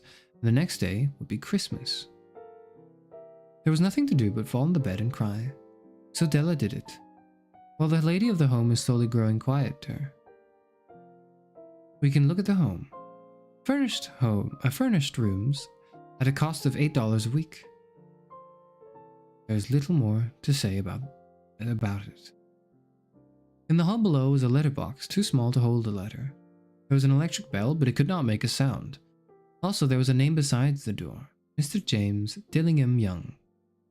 When the name was placed there, Mr. James Dillingham Young was being paid $38 a week. Now, when he was being paid only $20 a week, the name seemed too long and important. It should perhaps have been Mr. James D. Young. But when Mr. James Dillingham Young entered the furnished rooms, his name became very short indeed. Mrs. James Dillingham Young put her arms warmly about him and called him Jim. You have already met her. She is Della. Della finished her crying and cleaned the marks of it from her face. She stood by the window and looked out with no interest. Tomorrow would be Christmas Day, and she had only $1.87 with which to buy Jim a gift. She had put aside as much as she could for months with this result. $20 a week is not much. Everything had cost more than she had expected. It always happened like that. Only $1.87 to buy a gift for Jim. Her Jim. She had had many happy hours planning something nice for him. Something nearly good enough. Something almost worth the honor of belonging to Jim. There was a looking glass between the windows of the room. Perhaps you have seen the kind of looking glass that is placed in $8 furnished rooms. It was very narrow. A person could only see a little of himself at a time. However, if he was very thin and moved very quickly, he might be able to get a good view of himself. Della, being quite thin, had mastered this art. Suddenly she turned from the window and stood before the glass. Her eyes were shining brightly, but her face had lost its color. Quickly she pulled down her hair and let it fall to its complete length. The James Dillingham Youngs were very proud of 2 things which they owned. One thing was Jim's gold watch. It had once belonged to his father, and long ago it had belonged to his father's father. The other thing was Della's hair.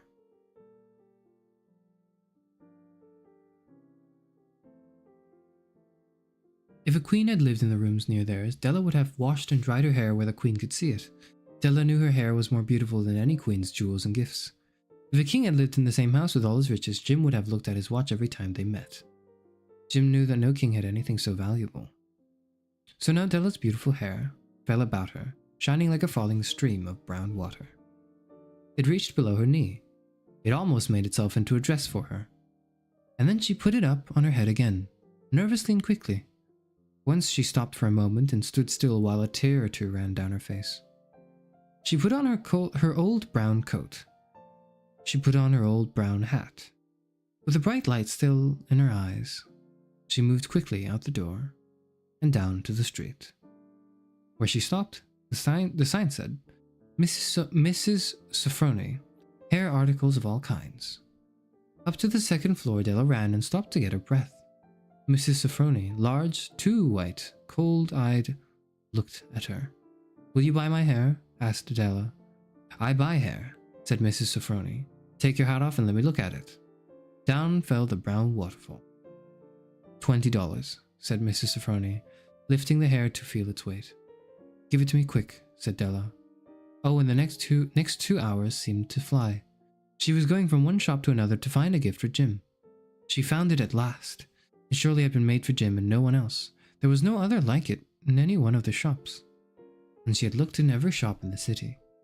It was a gold watch chain, very simply made. Its value was in its rich and pure material. Because it was so plain and simple, you knew that it was very valuable. All good things are like this. It was good enough for the watch. As soon as she saw it, she knew that Jim must have it. It was like him. Quietness and value. Jim and the chain both had quietness and value. She paid $21 for it. She hurried home with the chain and 87 cents. With that chain on his watch, Jim could look at his watch and learn the time anywhere he might be.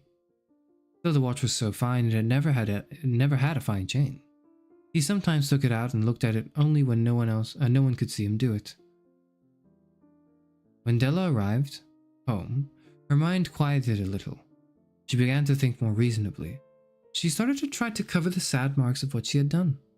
Love and large-hearted giving, when added together, can leave deep marks. It is never easy to cover these marks, dear friends, never easy.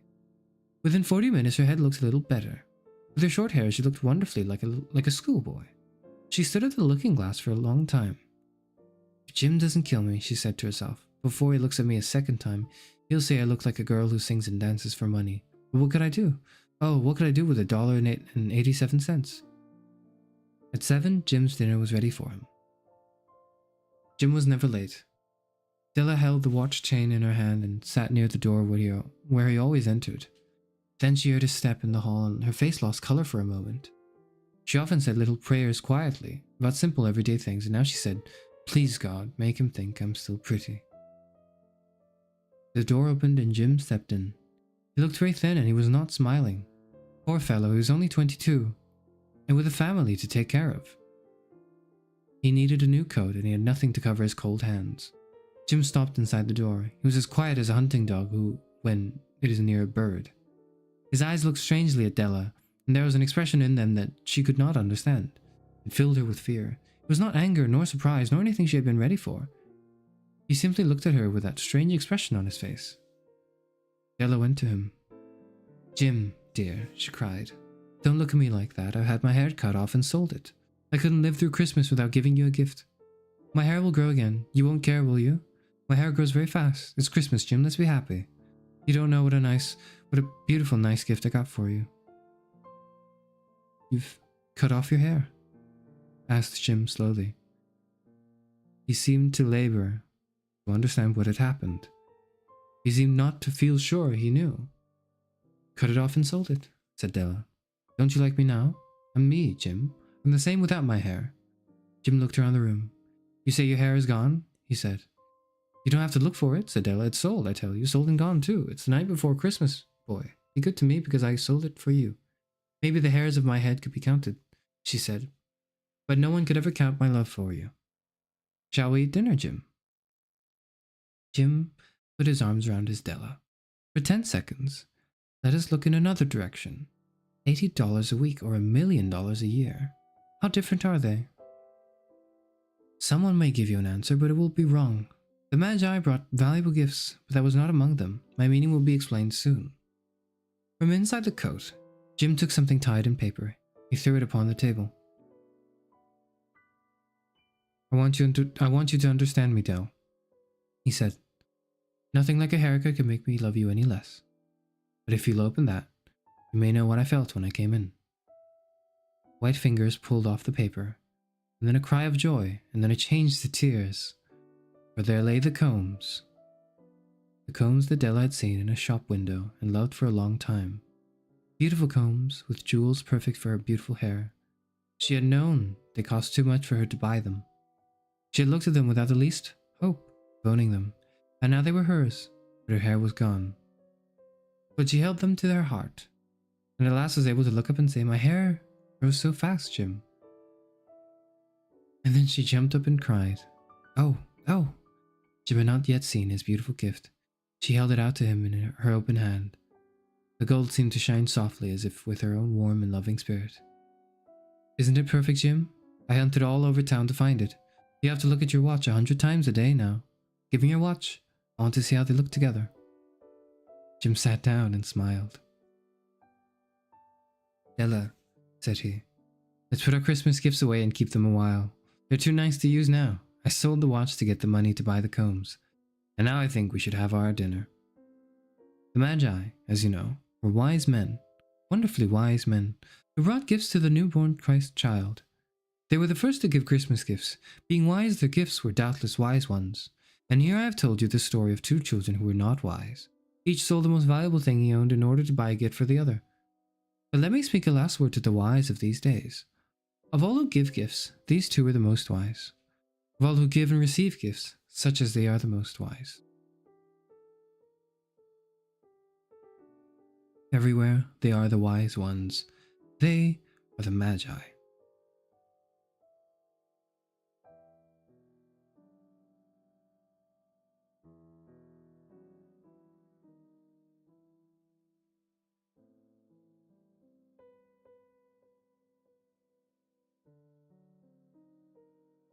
That was The Gift of the Magi by... Sorry, the author's not here.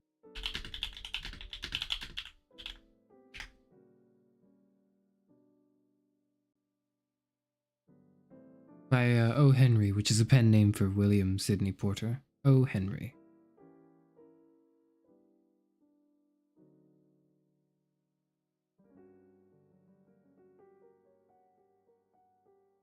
This is among his most well-known and famous stories. I see why. I see why.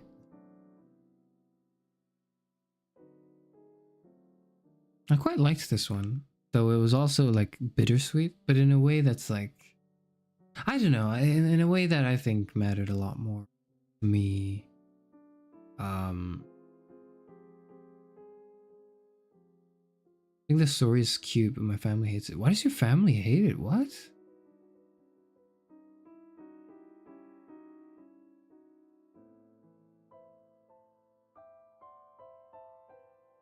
When your partner pulls your favorite character in a gotcha, I don't know, I have to say something funny. I mean, I guess that may be the modern equivalent. Oh, if it is. Oh, if it is. Oh, if that is the equivalent in contemporary youth. The fantasy cares out about Christmas without Santa, just people who love each other. I think it's like that's what Christmas should be, right? I don't know. A bit more than, you know, spend money. Santa Claus is coming to town. Like, no, there's no Santa. There is no Santa. We live in poverty. We buy each other gifts that we can't afford.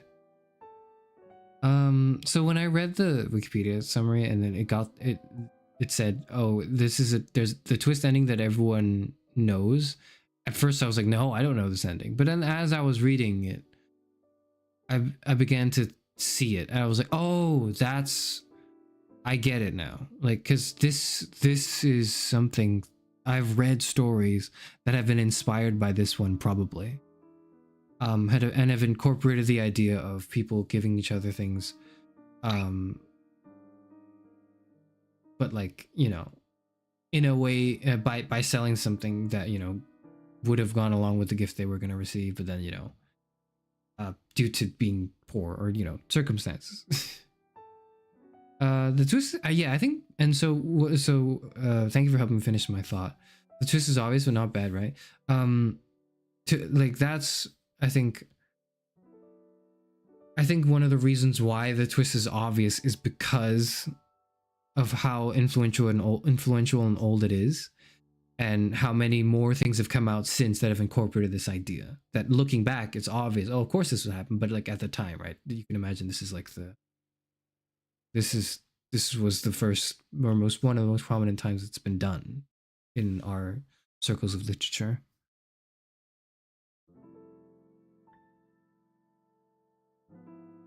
They hate that Jim will never get his heirloom back, but Della's hair will grow back, and I'm like, that's not the point. Yeah, that's not the point. Wait, like, what? I don't understand. Why do they hate it? Like they think the author, like, wrote a bad story because Jim isn't gonna get his thing back? Is it kind of like the thing? Is it kind of like the thing that's like, oh, how dare you sell your family passed down heirloom just for like for your newlywed wife, you have betrayed our ancestors. Like, is that what's going on? I guess if you think that way, I could imagine that. I mean, you could always buy. In the same way, you can buy the heirloom back if you must.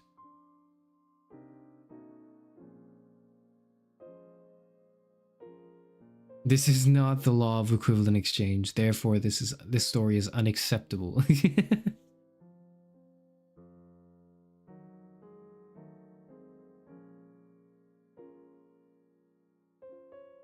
I think it's,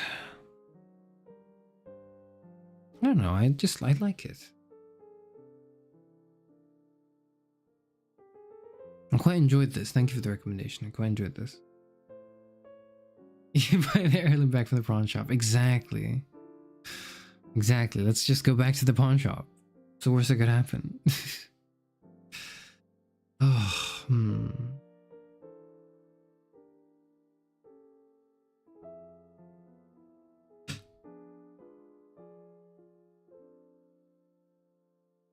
Because it's like, what else would Della have sold? What did Della have? What was realistically going to happen if we wanted to, you know, make it so that this is now the law of equivalent exchange? Like, this is not the context, in the context of the time. This is what it was. I don't know. I didn't dislike the first story. I liked the first story too. I liked both of these stories today. I'm very happy with both of them.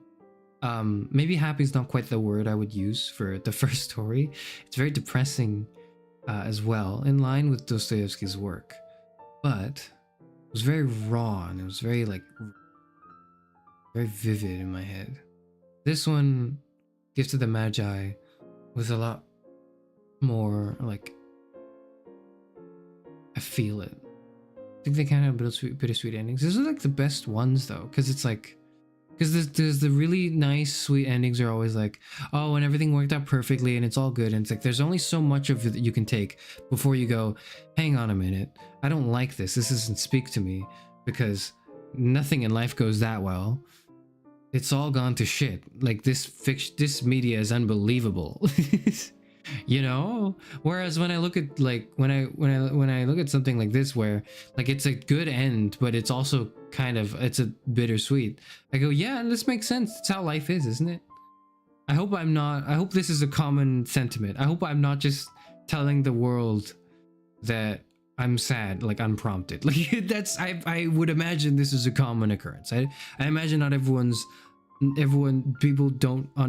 of people don't experience like happy sweet endings in their lives, right? Like, I imagine that and because of that, like, you know, those things don't quite resonate. I don't know.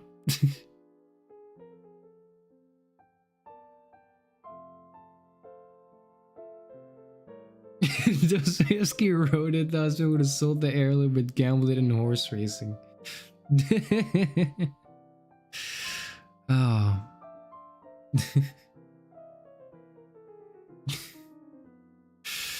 God, what would happen if Dostoyevsky wrote this? Man, I don't know. I can imagine it going a lot worse if Dostoyevsky wrote this. Thank goodness someone else wrote it, right? But I quite enjoyed both. I like the this makes me feel a lot better about myself. Both of these do. Both of these stories make me feel a lot better about myself. Let's move to since we're done with the reading. And we still have some time. Well, I mean, the stream's not very long, so I still have some time to just not, whatever, let me come back on.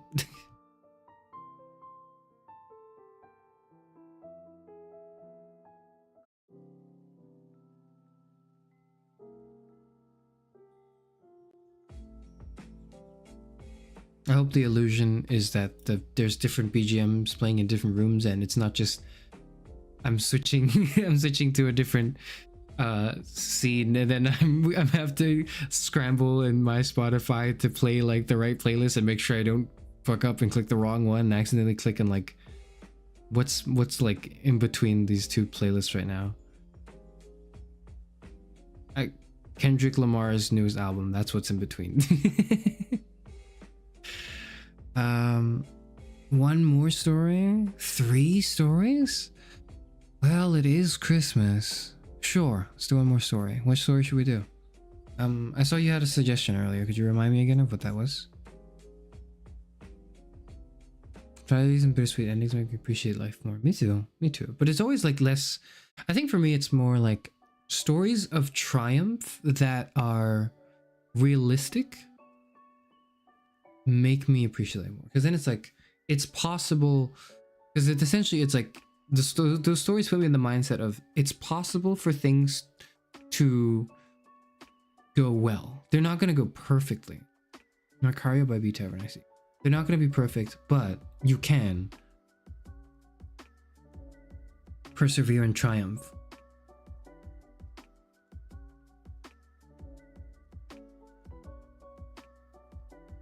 It's ironic in a bittersweet way. Yeah, exactly. That's exactly. Made them realize how much they love each other. Yeah, that's exactly it. Yeah, I agree. And I think that's interesting because I remember this as a maybe not concept is the word, but I remember this being a thing for some other stories as well that I'd experienced in the past from other mediums and all that. And like, oh, that's where this is all, this is where that all came from.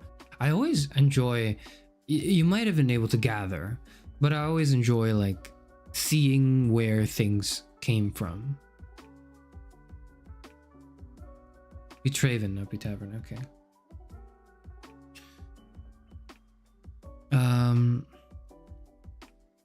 I always enjoy seeing where things came from, where like, oh, this is the first instance of that thing. This is the first. I remember a while ago I read the first Gothic novel. Some of you here were here for it, some of you weren't. I didn't finish it, unfortunately. I talked about doing a second reading because I was just particularly really tired that day. I lied. I was a liar.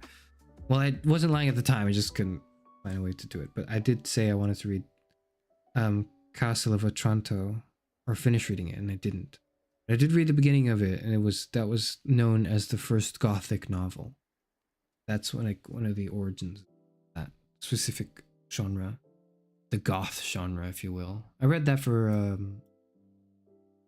the month of October. Yes, because it was the Halloween month.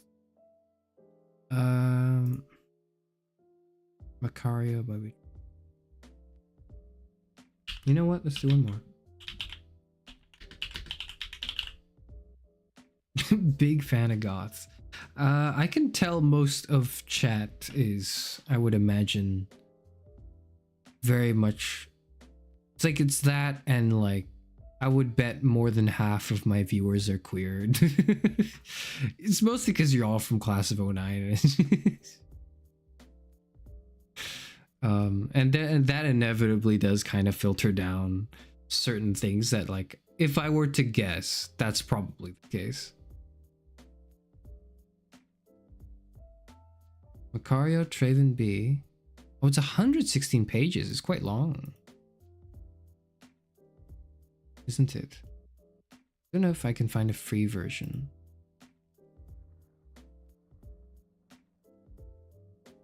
By queer, you mean weird, right? No, I mean like non-heterosexuals / non-gender conforming people. I would bet more than half of the people of my viewership are like that. That's what I meant. But also weird. Also weird. I think you're all also kind of weird, probably. That's like just my guess. Just based on the vibes. Is it a 20-page version of WordPress? Gotcha. Why is it 100 pages now? The other thing, that's weird. Let me look for that.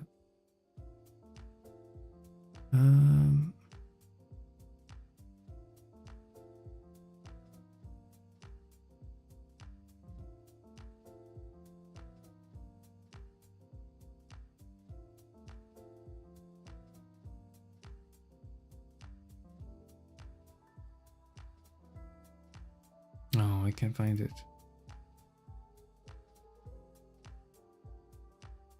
You call me queer? Not you specifically. Here, I'm not calling you specifically queer. I'm saying if I were to throw a dart at one of you, I am more than likely to land to like hit like a queer person. That's I jumped.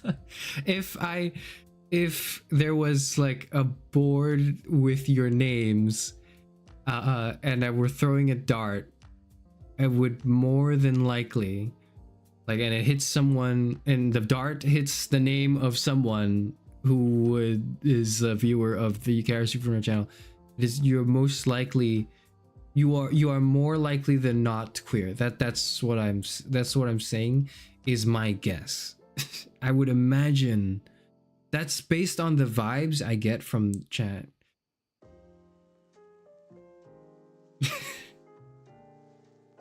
You want us not?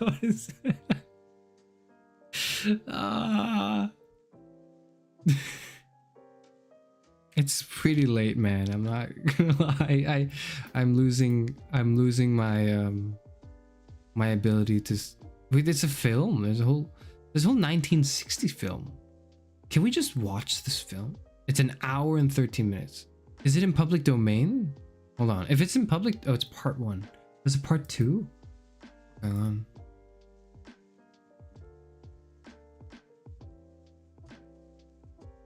I'm like looking this up. I'm trying to. Maybe Macario be trade in PDF.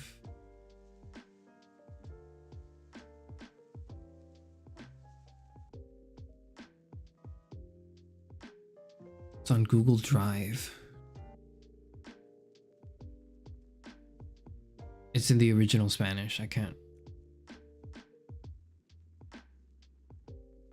Macario era leñador en aquel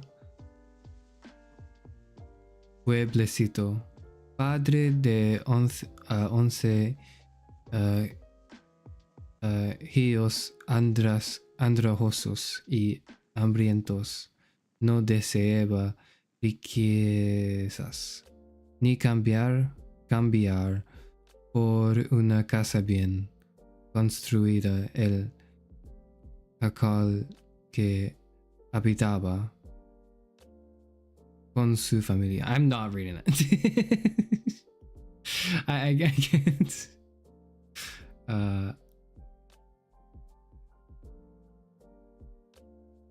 I'm not as eloquent. That's the word. You know about 30 seconds ago when I said I'm not enough and then I just trailed off and I didn't finish my sentence. The word was eloquent.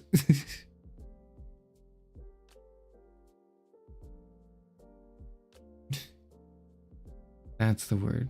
This and your sent analogy made me think about what Christmas means to me. It feels like the true meaning of Christmas is sharing some people in your life and appreciating the good things you have. Yeah.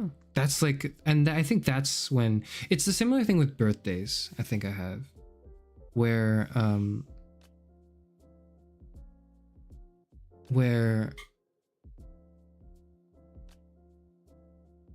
like it used to, like when you're much younger, you think, oh, the day is about, the birthday is about me being born, right? And then you go through like the cynical phase of like, oh, it's not about anything, you're not celebrating anything, you didn't do anything, you were just born into the world, whatever. Who cares? It's just a number on a calendar, it's just a date on a calendar. We all go through that phase, we all do, and if you haven't yet, you will soon. And if you are confident that you never will, then that's great, because that means you developed fast enough to avoid that phase, because that phase is not a good phase in your life. But once you get past that and you're like, no, yes, it is a made up number on a calendar, and it's like, yeah, you didn't do anything on that day you were born, but it's just an excuse to get together with the people around you, your friends and family, your loved ones, your close friend groups, it's just an excuse to hang out. It's an excuse to drink if you do that. It's an excuse to party if you do that. It's an excuse to just be around people. We're social animals, and it's like, what more do you want than an opportunity to do so?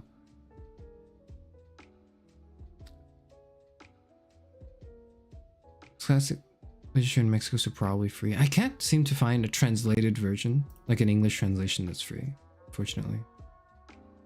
And I don't think I should be reading it in Spanish. Like, I just don't think that would make sense. Spanish is not that hard. Get it together. Damn. Did I talk about this? I did a year or 2 years of basic Spanish, and I just didn't. I learned. You know what I learned?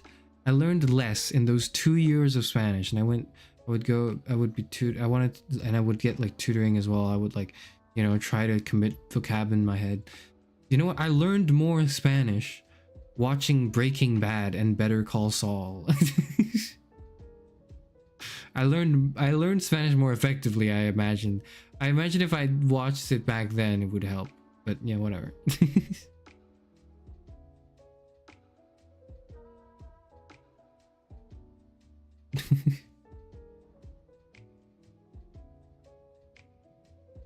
Have you had your face smashed in birthday cake? I have. No, I have not had my face.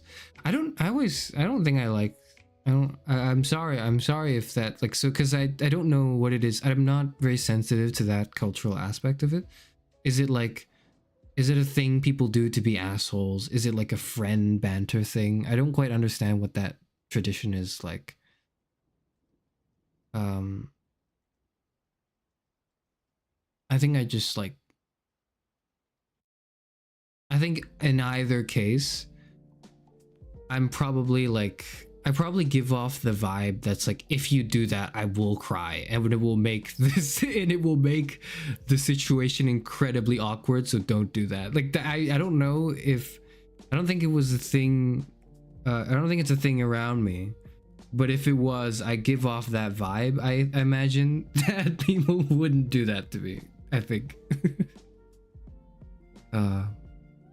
I'll do it. Like, I'll cry. Like, I can do it right now.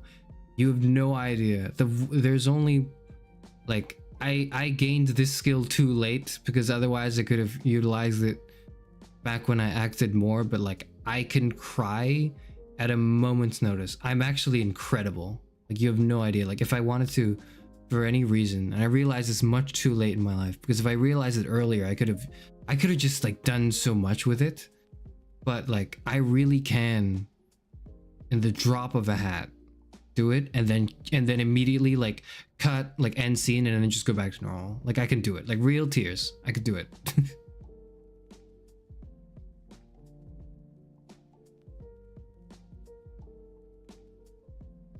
But anyways,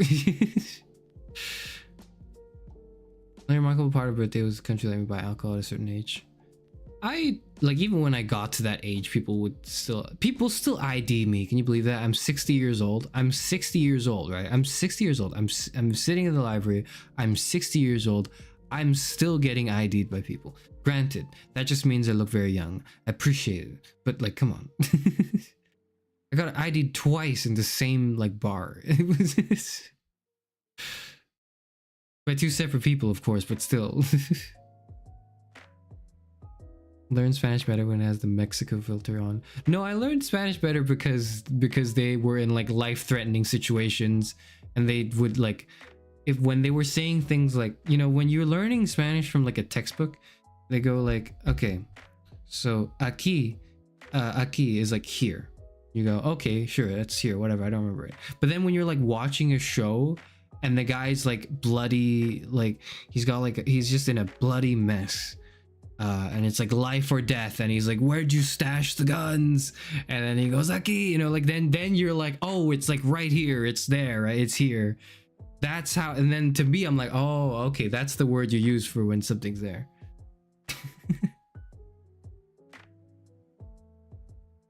The birthday cake thing is a family thing. Something parents could be sadist and especially and be socially acceptable. Really? It's both a friendly thing and a mean thing depending on the person. Oh, interesting.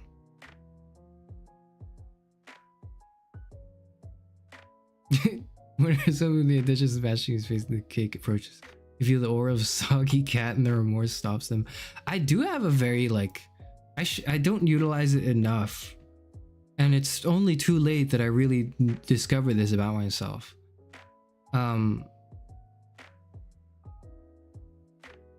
That like, I'm really good at making people feel bad. Like, no, how do I say this? I'm really good at making people want to help me.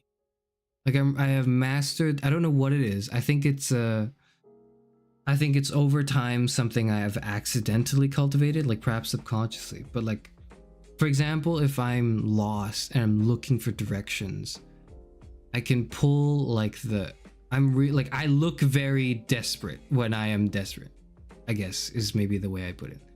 Like if I am lost, I look very lost. If I am sad, I look very sad. If I am in distress, I look very distressed. I believe it's quite disarming in a good way. So the positive way to view that I've been able to reconcile in my head is that it makes me very disarming. Like an Asian tourist, kind of, yeah. Like I'm very disarming. And people are like, I'm really good at lowering people's guards. The negative way to interpret this is I look incapable, but the reason why that's not an issue is because I am not incapable. And so if people need to rely on me for things, like even though I can, I can put on I can look like the lost tourist, like at the end of the day, they'll know that I can do something if I say I can do it. I'm dependable enough that they're not like, oh, we got to do everything for you. It's like, no, it's fine. I do got this. Even if it may look like I'm clumsy, I'm like stumbling onto it, I am doing it. Special ability looking very distraught. I think I maybe just my default state, I just look distraught.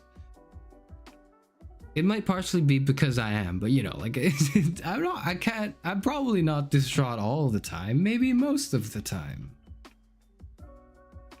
Birthday cake thing is a prank that seems funny on paper, but it's just kind of rude.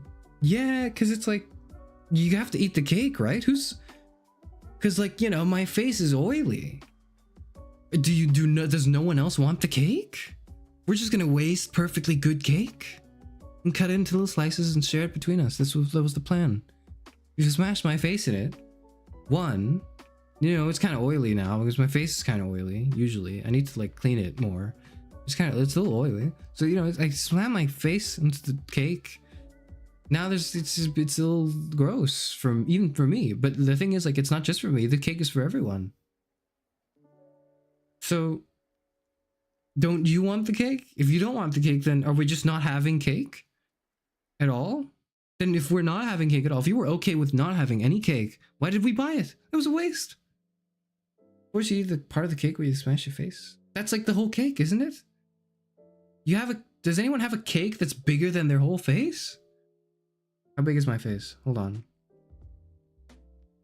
Give me one moment. I need to measure my face. I don't know how big my face is.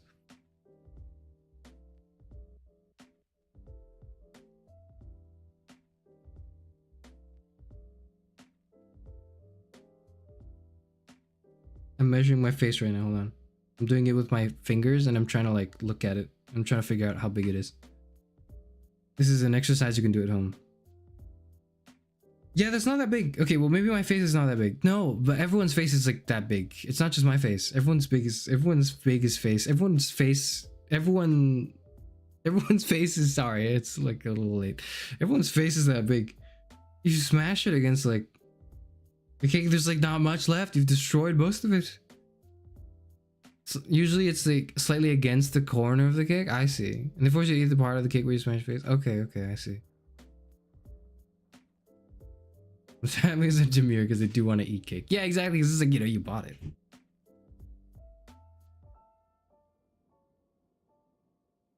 Imagine character just looks like a wet noodle. 23/7 looks capable for 1 hour. I think the thing is, I think the thing is I look like a wet noodle 24/7. I don't look capable at all at any point in my life, but I probably am somewhat capable. Like I'm not actually helpless, or rather, my helplessness I tend to greatly exaggerate if I need to. If I'm like, if I'm lost and I'm looking for directions.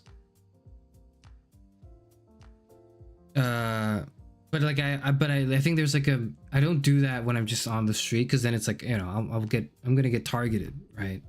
It's more just like when I'm specifically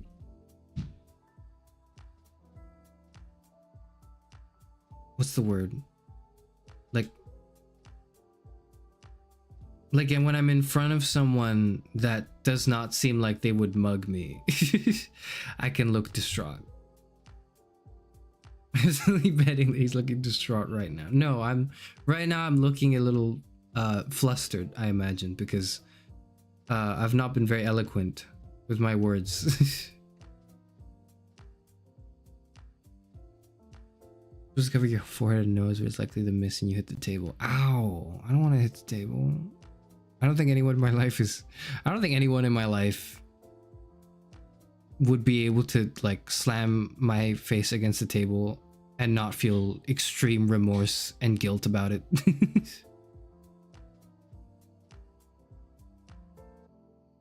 It's not common to smash it, but it is common to tell them to take a bite out of the cake directly. I see. I always thought it was just like, you cut it.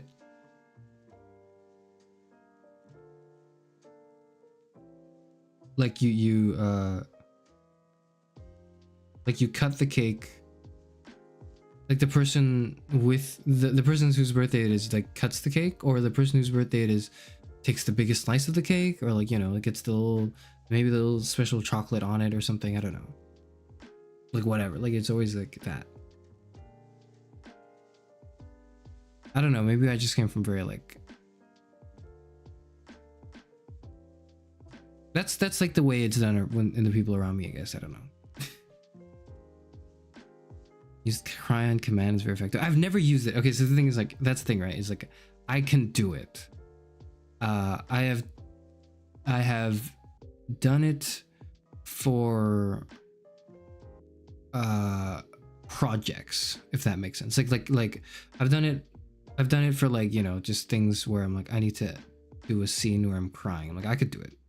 Right, but that's like for homebrew stuff, not like, you know, big stage things. It's just like for home, just like personal projects and stuff. And just to see if I could do it, you know, I would do that as well. But I've never I've never actually done that to a person. I feel like that I would feel awful doing that to someone else. I would feel awful, like pulling off what is effectively fake, like not fake tears, fake tears, but like crying just to get something out of someone else, you know what I mean? Like to use it on someone else, maybe to make them feel bad, to do something. Like I would feel bad making someone else feel bad if the intent was to, you know, take advantage of a situation or like to manipulate someone. I would feel awful. I wouldn't do that. Like sympathy crying, yeah. Like I don't think I could.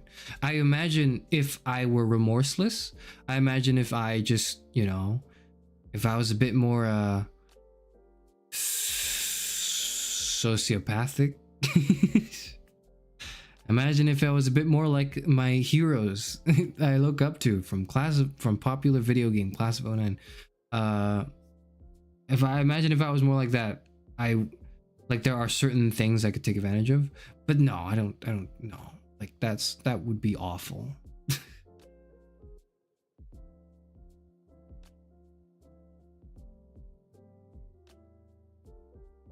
I don't know the thing where parents from, but they just take a bit of the cake and intentionally put it on your nose.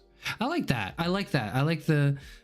Taking a bit of the cake and putting it in the nose. I like that. That's like I think that's a good compromise to like the smashing, because the smashing is just kind of like, I don't know, it feels kind of fucked up to me, man. Like, because why would you, you know, because you're there's like some amount of force it takes to dunk someone's face into something, and it's like, what if you miss? What if you hurt them doing that? You know, like it's not right, right? I don't know. I don't really physically banter with people. We do I banter, I suppose, like through words, but I don't banter like, but I don't pull physical pranks, if that makes sense. I feel like that's there is a certain, maybe I just have very respectful boundaries. I have no idea.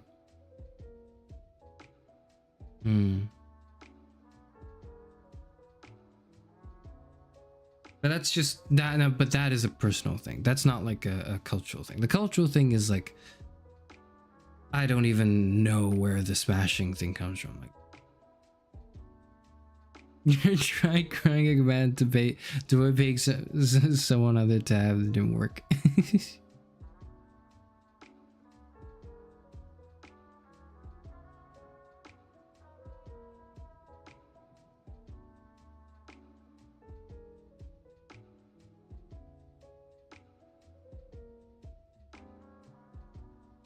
Cake smashes at weddings. Yeah, that's just like weird to me. I've seen videos as well, but I just don't know if that's like a common thing or if it's just common because you know, what's the word, survivorship bias, where you would film the smashing if it did happen, but if there was just a regular cake cutting and eating, that's not something worth filming, so you don't film it, and so our exposure to it becomes, you know, like disproportionately more because it's a quote-unquote filmable highlight moment, you know? I don't know.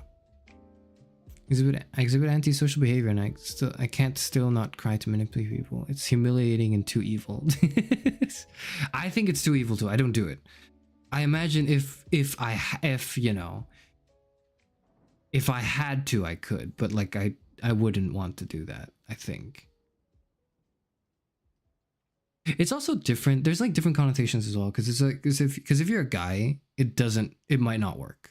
There's always a risk factor if you present masculine, because if you present masculine, like, you're just gonna get comments. It's like, all right, nut up, bro. Like, don't care, you know. It is definitely a gendered, I do think this is a gendered concept, and I do think as a guy I get a debuff from it.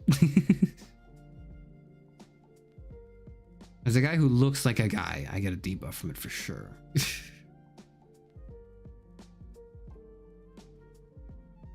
The wedding cake smashes piss me off because it's usually the bride tells the groom that they didn't want their face smashed and the groom does anyways. Oh, that is kind of annoying if that's true. I don't know anything about that, but if that's true, that it would be kind of annoying. That would be frustrating, I imagine.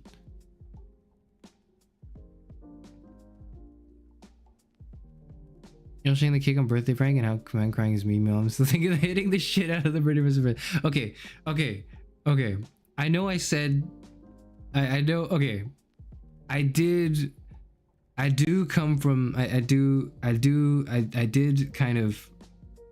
I didn't participate. I was around the culture. Let me say it like that. Let me say it that way. Yeah, I was around the culture of smacking the shit out of a person, usually on their elbow, on their birthday. And it's like, you know, however old you are, you're allowed that many hits, but it's like specific. You can't hit them in the nuts. You can't, and it's usually a guy thing. It's kind of a gendered thing. It's like it's mainly a guy thing. You obviously don't hit any of the weak points, you know. You go for like the shoulder or like the arm. That's like the only spot you're allowed to do it, but you are allowed to do it for the whole day at any point, and you're allowed as many hits as years they are alive. So if the person's turning like 18, you get 18 slugs on the shoulder. per person who wants to participate. But I think the implicit rule of that is if you are doing the slugging, like if you're beating the shit out of someone else, that's fine, you know, on their birthday, and obviously they don't look extremely, you know, obviously they are consenting in some way to it. Like you can, this is really more of a vibes-based thing. Like if you are doing the slugging, you are immediately automatically opting into being slugged on your birthday. Like there's no running away. It's like once you're in it, you're in it. I was around that culture. I didn't participate. It's not really my thing. I think I don't feel comfortable doing it. I don't think people feel comfortable hitting me too, so it kind of works out anyways. But I am aware of it as a thing, and as far as I'm concerned, in the circles where it has been practiced that I have observed, it seems mostly consensual and not very mean, because it's like it's only like it's an opt-in thing, and if you opt in, you get to do more slugging than you get slugged, so it's kind of like it just evens out. I don't know. It probably would have been easier to trend without paying than trying to cry.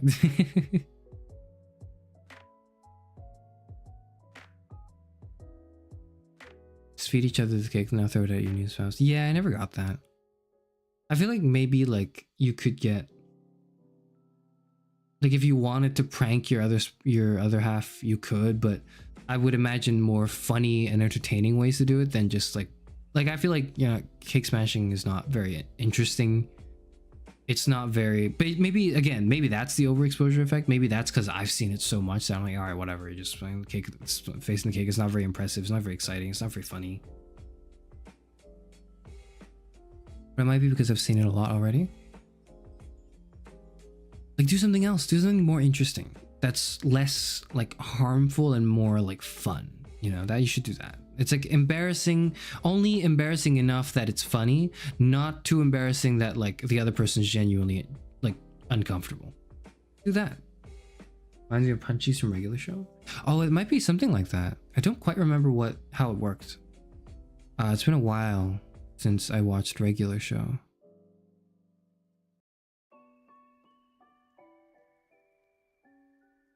I don't know. I was probably the only person that like sympathized with with Benson is his name, I think. Yeah, the gumball machine manager, because he's just kind of like, guys, I just asked you to do a job, why couldn't you do a job? And he gets like angry, and I'm like, yeah, like I feel bad for that guy. I know he's not the main protagonist. In fact, he's oftentimes an opposing force to our protagonist's journey, but like, you know. Don't you feel bad for the boss that just kind of wants his like coworkers? Is he even a boss? I don't think he's just, I think he's just a manager. I don't even think he owns it. The older you get, the more you feel for Benson. That makes sense. Imagine waking up the next day after your birthday sore as fuck because you could be beating the shit out of. You don't have to wake up to it. Like you'll feel it when like locker room of like a bunch of teenage boys, you know, you're all like just wild and you don't have to feel it the next day. You'll feel it like right then and there and for the rest of the day and then tomorrow. If you're part of that. I was very adamantly not part of that. On 61st birthday, you're gonna have a whole bunch of handprints in your bag. No, I'm not, because I'm not part of this. I'm not participating in this. I'm not one to partake in the slugging, in the punching, and the beating. I'm not one to. I'm just not very physically imposing. I think people would feel bad. Like, I'm probably no fun to bully. Like, that's the thing. Like, I imagine just people don't want to screw with me, not because they're like intimidated or whatnot, but because they're like, it's just not worth it, man. Like, it wouldn't be very fun. I think that's what that is. I don't know.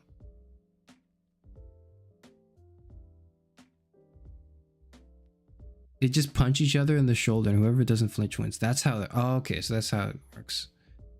No, it wasn't quite like that. It's not the same thing. It's like you're allowed, if you're turning 15, you get 15 punches, or you get 15 people get to punch you 15 times per person, only in the specific legal areas and only on the birthday. It cannot be before or after, but that's then, you know. Loved Aileen and Rigby. Who's Aileen again? Eileen, who's that? Wait, shit. Oh, you didn't see that. Thank God. Okay. I went back to my chat room. I freaked out for a second because I was like, oh God, did you see my bookmarks? It's not good. You did not see my bookmarks. I should just delete my bookmarks, man. I should just do that, so I don't have to worry about leaking them. Annoying. Hold on.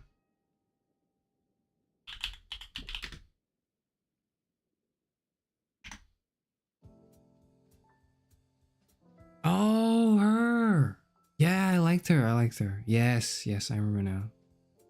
I liked her. I liked her.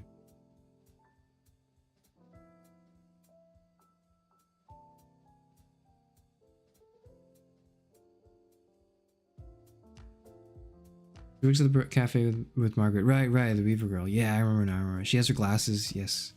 She cannot see without them. Yeah. Can I beat the shit out of you on your birthday? No. I'd be more concerned with how you found me, I guess. Be a lot more concerned with that, but even so, no. Well, okay. Let me think about that. I think in hindsight, I didn't participate in the culture, in the slugging culture, right? But I think what turned me off from it was actually less like me getting my arm punched in, and more that I had to go and punch someone else. Like I think that was the part that I resonated with less. That turned me off more. Like I think getting my arm beaten up would not have been that bad. Like I would have been like, oh fuck, all right, it is what it is, right? But then it's like if I have to do it to another person, I'd feel weird. Even if it was, you know, like tradition, everyone's doing it. I don't know. I don't want to. I'm frightened by the thought of making someone else uncomfortable. Does that make sense? I hope that's like not. I hope that's not a strange thing to say. I anticipate that might have been a very strange thing to say, but that is true. I did not. I think that is probably the more concerning thing. Like I think in hindsight, I probably would have been okay with getting beat up like on my birthday, but like I couldn't. Like if I had to cry, I could cry about it if I really didn't like it, but I don't think I would have disliked it that much. But like but if I had to like hit someone else, I don't know, I'd feel kind of weird.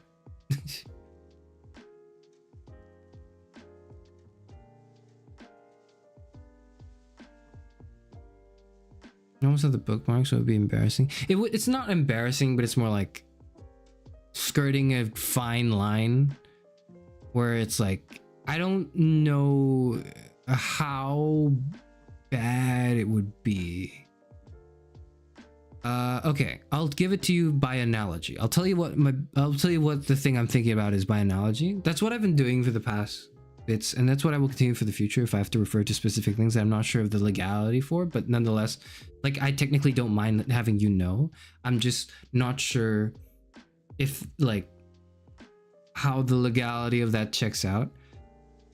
If I had accidentally shown you my bookmarks, what you would see on my bookmarks are certain pages I have bookmarked that lead to employment applications.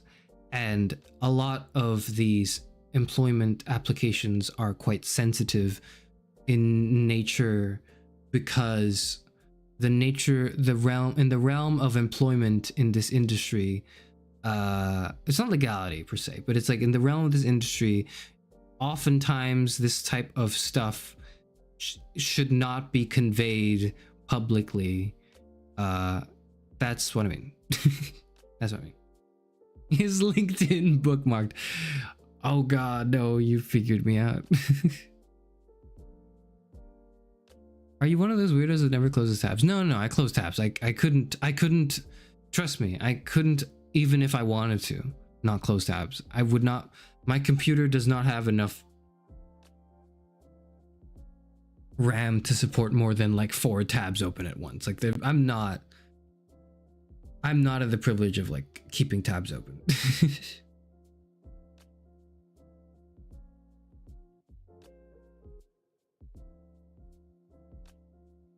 You are a masochist, but not a sade is so real. No, that's not what I'm saying. I don't enjoy being hurt.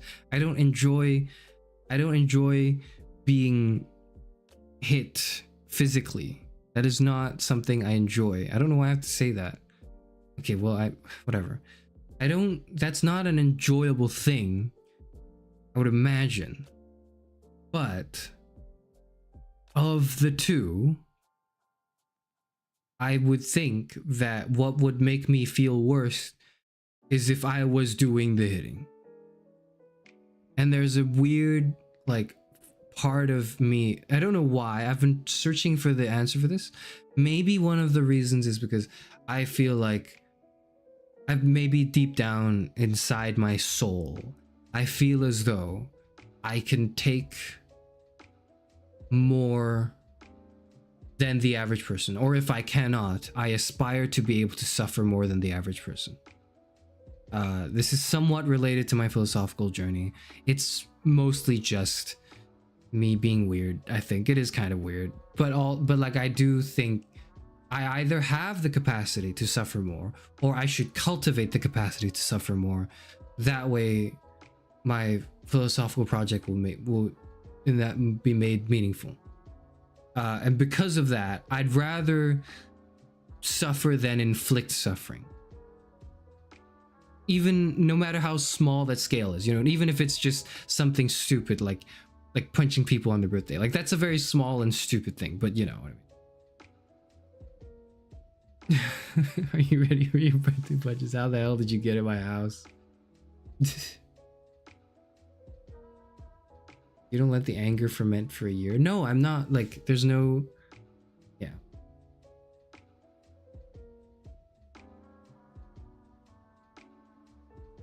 Because you'd rather bear the pain instead of putting it on someone else. Yeah, exactly. It's pretty much that.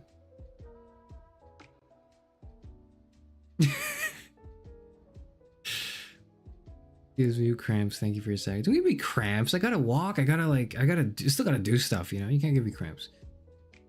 You can like hit me, but like it can't make me feel, I can't feel it the next day. If I feel the next day, then it's too much. Maybe if it's the same day, then it's okay. Not you specific, like it not, this is me, this is I shouldn't be doing streams at this hour of the day, night, evening, morning, afternoon. Like I should not be doing streams at this hour of the day. I tend to not be able to think about what I say before I say them.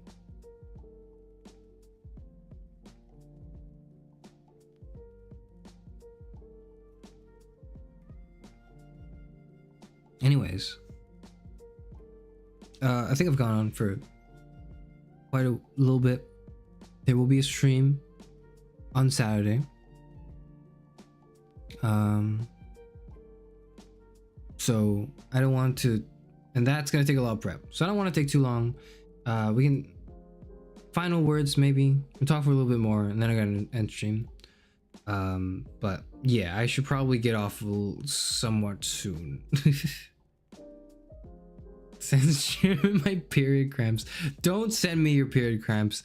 I don't think, like I think there's a part of me that idealizes my capacity to suffer, but then it's like if I had to actually suffer through like blood coming out of my private parts, like I don't think I could do it. I think I'd be like, no, I take it back. I take it all back.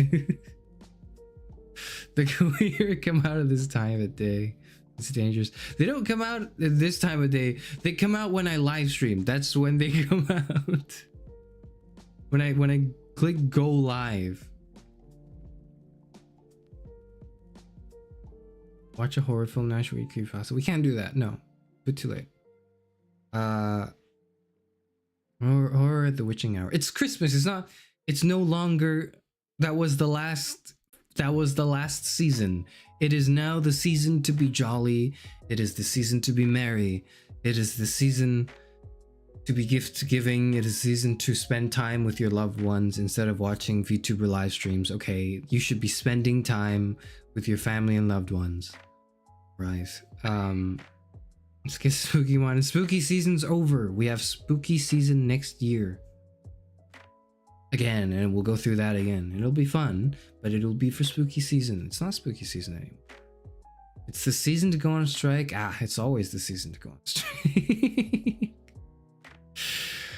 No better time than the present. But yes, it's the holiday season. It's the festive season. It's the 20th. I haven't really said this all week, even though I wanted to spend one stream talking about it.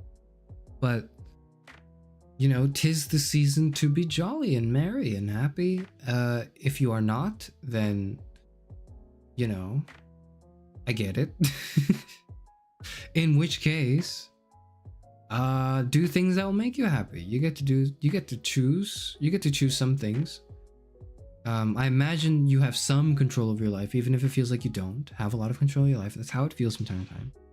You at least have the control to click on the personal agency enough to, you know, click on a Karas Euphranor live stream, and hopefully you did it not because it would make you less happy. I imagine it would probably make you a bit more happy, if not by much. I would imagine not that much, but like, you know, somewhat a considerable enough amount for you to have clicked it. And because of that, there is some degree, there's some extent of it in which your joy and your mood and your vibe is something you can influence. Maybe not control, but influence. And if that's the case, now I would say it's a good time to dial it into something a bit more positive, right?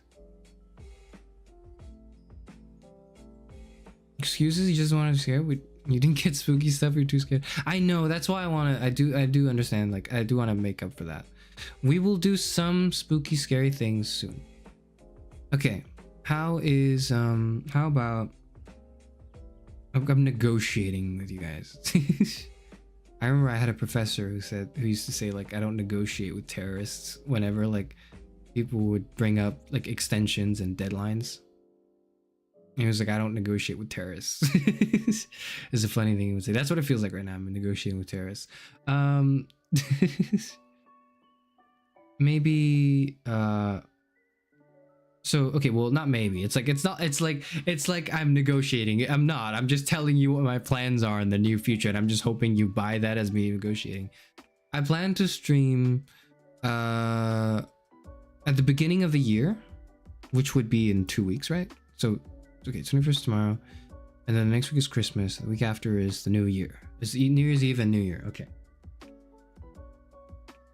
I don't know if I'll be streaming for a New Year. Sorry if I burped. I don't know if you heard that. I'm sorry if you did. I don't know if I will be available on the days of the New Year's and the New Year's Eve and all of that. I might not be streaming because I've got nothing better to do. But if that's the case, it's either that or the week after, right? I'll be streaming, and one of the things I'll be doing is I'm going to start new year, new me, right? New year, new me. I'm going to start a playthrough of a series. I'm going to start a playthrough of a series. And that series I've brought up before.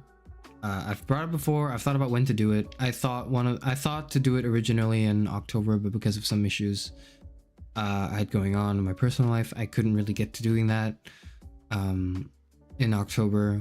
I didn't really stream much in the second half of October as well because of that. But one of the things I was really looking forward to was streaming The Walking Dead. The reason I want to stream The Walking Dead is the Steam Winter Sale's out, guys. Steam Winter Sale's out. You get to check out all the games on sale. Where is it? The Telltale series games. The reason I want to stream that is because it was a little spooky in the sense that like it's like a survival horror type story. But it's also like a story.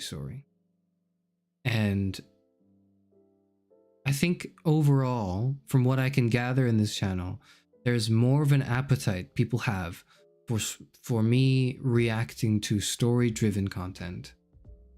And wanting to see me go through like, like stories. Long-running narratives. Maybe not long-running, but like, story-driven things, narrative-focused things. Rather than let's say non-story driven things. Like there were probably like, I'm sure some people somewhat enjoyed me playing Card Shop Simulator or Supermarket Together, or some of the jobs, maybe like Hades 2 a bit too. But when I play those games, when I stream those games, and like Half-Life 2 to some extent, but it's also kind of not true. It's funny because one guy was just like, pay attention to the story in my VODs, which made me feel really bad. But like it was reasonable. It was a reasonable thing to say. And I felt bad not because like, that person's comment made me feel bad, as the person's comment reminded me that I was not doing a good enough job streaming. I was like, oh shit, that's true. But there is an appetite to watch me talk meaningfully about narratives, because there are not that many creators who streamers, whatever, who do that. There's enough like horror content, you know, there's enough like whoa, surprise, Freddy Fazbear hard me, you know, like there's enough of that going on. There's enough like, I don't know, poppy playtime. There's enough like Valorant clips. There's enough League of Legends, you know, streamers. There's enough of those. And I think people who are going to watch me don't want to see any of that at all. They are not interested at all. The only probably like exception I will make to this going forward is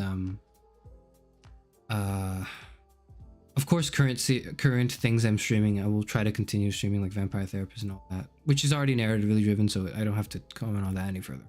But probably the only one that I'll continue streaming in the future is House Flipper. I think House Flipper is really fun because it's like just the right amount of my brain is off on the game, so I don't have to stress about it and worry about it. But there's something to do. It's quite satisfying, and there are some things to talk about when I play the game. But also, it allows me to talk, and it's basically just like a just chatting stream disguised as a gameplay stream is what it is. I think that would be fun.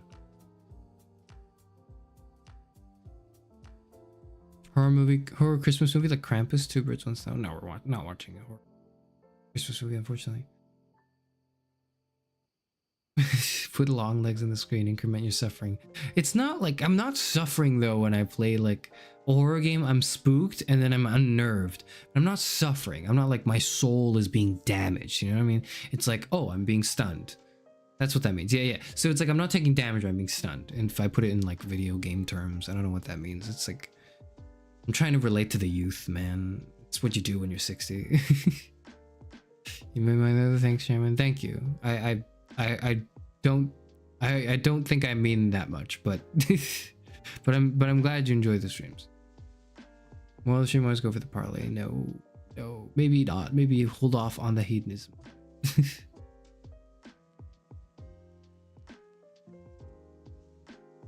Year-long jump scares. No, that's not happening. Dreams are coming true. Okay, well, at least one person's excited for Walking Dead. That's good. 2 people. Okay.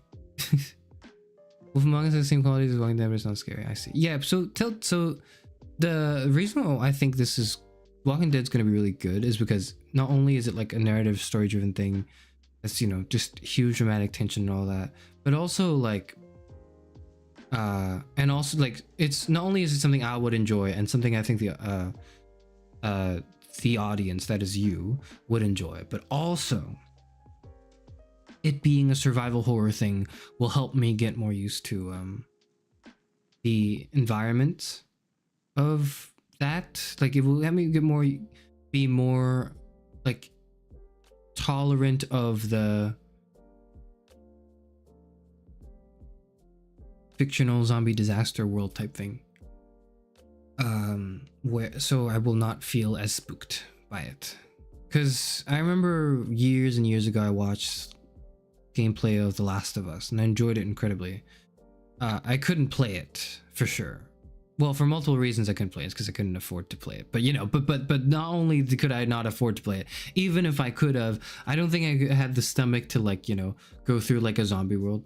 It's not even that scary of a zombie world. It's much more about the story, but it's like I couldn't do it. I'd be like, oh fuck, is a zombie, you know, and I just like, and I wouldn't be able to focus on the story. Whereas when I was watching gameplay of it, I could focus on the story, and I really enjoyed it. And I think Walking Dead's Telltale series is like just enough for me to ease into that, because it's like choice based. I don't like, there's no action shooting elements. Yeah. I want you to play a terrible, esoteric, long, confusing game. Maybe some other year. Maybe some other time. But I have to figure out what that would be. There's many people who are like, this game is cool, but now I look into the story in depth after playing, so that's cool when it happens. Yeah, I imagine that's what people enjoy about these streams and this channel is like I spend. It's one of the first things I was a bit like not insecure, but I was like uncertain of in the beginning because I was like, okay, this is how I play video games. This is how I do things. This is how I watch things. How like I'll have like I'll do the thing. I'll play the thing. I'll watch the thing, and then I'll have like an extensive debrief session where I just have to talk about the thing I just experienced and how I felt about it. You know, if it's good, if it's like something I want to see more of. I do this all the time. I remember one of the. Hold on, I would think about if I want to talk about this while I read the other things. I'm true. I want to see you play FNAF 1 at least. I don't know if you want to see me play FNAF 1. I'm just gonna be like, I'm gonna boot my pants. I'm gonna. Like, this is gonna be me the whole stream, like that one ProZD video. Have you considered starting a Disco Elysium stream for next year? I'll be very honest with you. It was between the two. It was between The Walking Dead and Disco Elysium. I have both games. I bought both games in a sale a while ago. I have Disco Elysium. I have Walking Dead. I have both of those games, and I was thinking I want to start a series for the New Year's. Just like one though. I just want one, and I'll stick with it until I finish it. And I was choosing between Disco Elysium and Walking Dead. I have ended up deciding to choose Walking Dead. But it was very close. It was between the two. The thing that swayed me into this direction of Walking Dead was my enjoyment of The Last of Us Part 1. You would like Who's Layla, a recommendation for this in future? Let me type that down.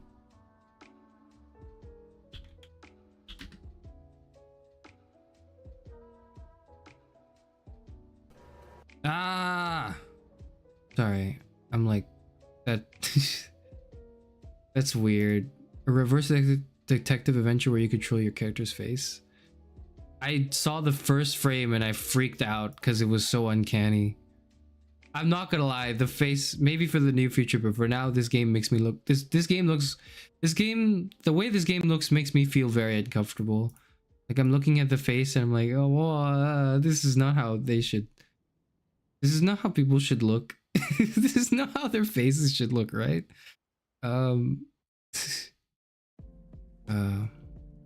Interesting. Have you heard of Amori? Yes, I've heard of Amori. It's on my wish list. It's on sale now. It might be. I've considered playing it. I think it's 50% off. 50% off. Amori, from what I've heard, is like depressing.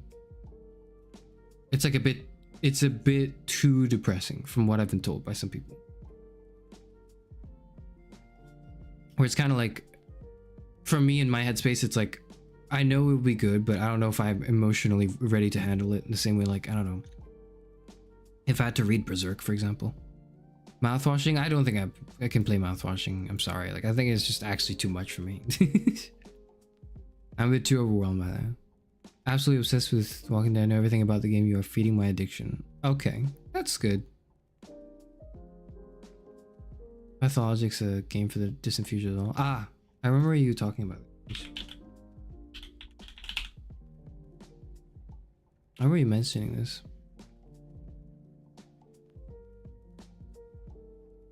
Why do you all just keep recommending me like eerie horror games, man? I can't do this.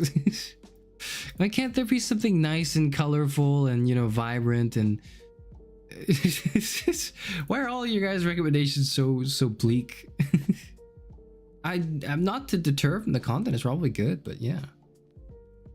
Very good. I just want to say enjoy your content. Thank you, Sunderbands. I don't see you talking a lot, but I imagine you lurk. I would imagine you're a lurker if that's what you're saying, even though you rarely say things. So thank you. Even though I don't see you usually, I don't perceive you. Nonetheless, I'm happy that you are here. Have a good night.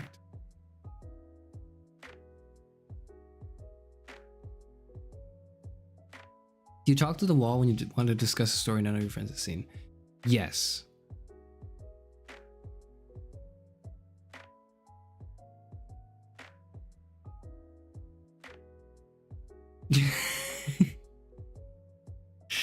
Like straight up.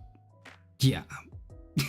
Unironically, it was a joke in theater. Okay, well, it might be a bit. No, it's fine. I can say it. It's fine. I'll say it. It's Christmas. It's Christmas. Merry Christmas. You get more Kerosene for our lore. There was a running joke in my theater class group that my favorite activity was staring at a wall. That's what I would say when people ask me what I do. It was just like a joke answer, of course, but like unironically though, I did stare at a wall fairly often, and occasionally I would talk to myself, and it's just so I don't talk to a wall, I talk to myself, and sometimes I stare at the wall, and on occasion these two activities like mash together, but I don't, it's less like I'm talking to the wall, like I'm having a conversation, and more like I'm practicing a monologue, like I'm preparing a speech. I'm pacing around the room. Imagine it's like hundreds of years ago. I'm in like a war room. I'm like a strategist. I've got my fan ready. I'm pacing around the room and like discussing strategy, but not discussing. I'm preparing to discuss strategy. I'm rehearsing the speech I'm going to have to make in front of the royalty, who's not going to be happy hearing this news. And I'll just say it, and I'm like, that sounds good. Let me rephrase that. Let me say it again. Yes. And I go like, and 100 times I'll be like, Full Metal Alchemist is a masterpiece. I'm gonna say something like that. I'm gonna and just rehearse it until the moment one of my friends has finally seen the thing that I want to talk about. Then I'm gonna be like, here it is. Here's my rehearsed and revised speech. And now as a streamer, I get to just do that immediately. I get to just do that when I'm playing the game. It's fantastic. I love it. I love streaming. Because now I get to just spend an hour. I get to watch something and not feel bad spending an hour afterwards talking. Because this is just content. I don't know what the word means. I don't like what the word implies. But for lack of a better term, it's content. People like to think as.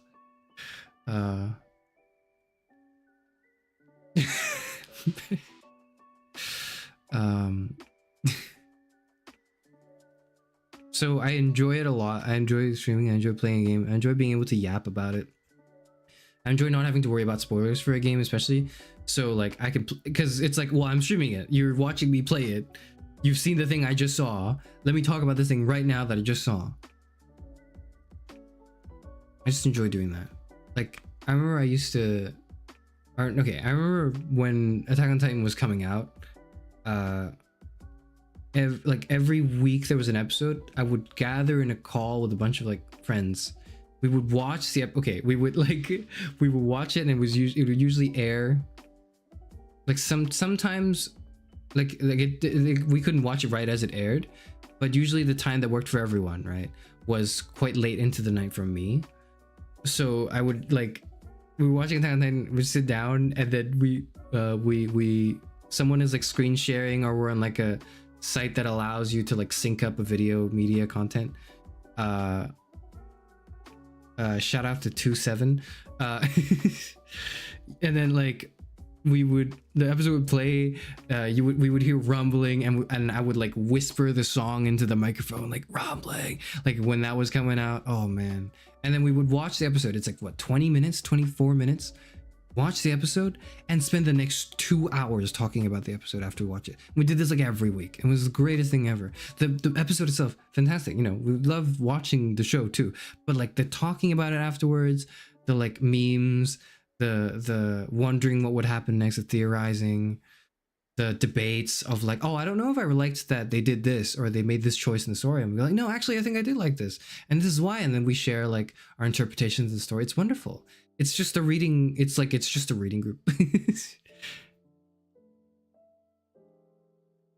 you considered playing my favorite Yuri games, Portal and Portal 2? What a coincidence, because those are also my favorite Yuri games. Oh man, I love Portal and Portal 2. I saw a meme that was like, so my favorite, I have talked about this. Of course I have. I talked about it on my debut. I talked about my favorite, some of my favorite games. And I put the Portal series, like Portal 1 and 2, like I grouped them in one thing. They are like one entity, and they're one of my favorites. It's like Portal and the Stanley Parable are like two of my favorite games. And I remember like shortly after I said that in my debut, I saw like a meme that was like, which one is gayer? And then it was like whatever Shell and GLaDOS have going on, or whatever Stanley and the narrator have going on. And I was like, I have played these games many times over. These are my favorite games ever made, and I have never saw them through a queer lens until this meme. But now that I have, I cannot unsee it through this queer lens. I don't know why.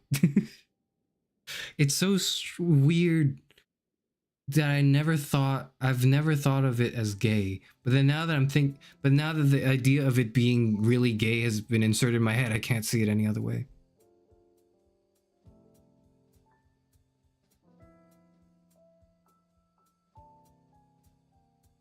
This really seems colorful for a dirty French city. I'll keep it in mind. So you play The Sims 4, but you won't listen. Oh, well, I'm not playing The Sims 4 because it's like, it's not just, it's not just colorful and vibrant, but I also want, you know, it to be somewhat meaningful. But yeah, sorry, I'm going through the messages quite slowly because I'm like not very good at streaming. Web fishing. Animal Crossing game focused on fishing. It's really chill and you can play it with friends if you want. Oh, okay. Maybe I'll do that for like one of the chill streams. For now, I think the chill streams are going to be... So my idea for more structure, because right now there's just not much structure going around. The channel's kind of all over the place. What will be set in stone is I'm probably going to do... Once per week, you can probably expect a reading stream. Usually, unless there's like a special event, right? You can expect a reading stream. You can expect a just chatting stream disguised as a video game stream. So that can be House Flipper, that could be something else. And you can expect an episodic stream, probably. So they will not be there every week, but every week you'll see 2 out of the 3 things on like of this. And you can expect, and like that's the current structure I want to like kind of set forward with, I think. And ideally, although probably a little difficult, I want at least 2 of those 3 things in the week, most of the things in the week, to be able to tie together into a theme. Or maybe not that week, but that era, that period. If not, then you know, it is what it is. But I'll try to do more themed arcs and things. I think those are fun. Like having a spooky season month is fun. I haven't done it yet, but the February season will probably be pretty fun for me as well.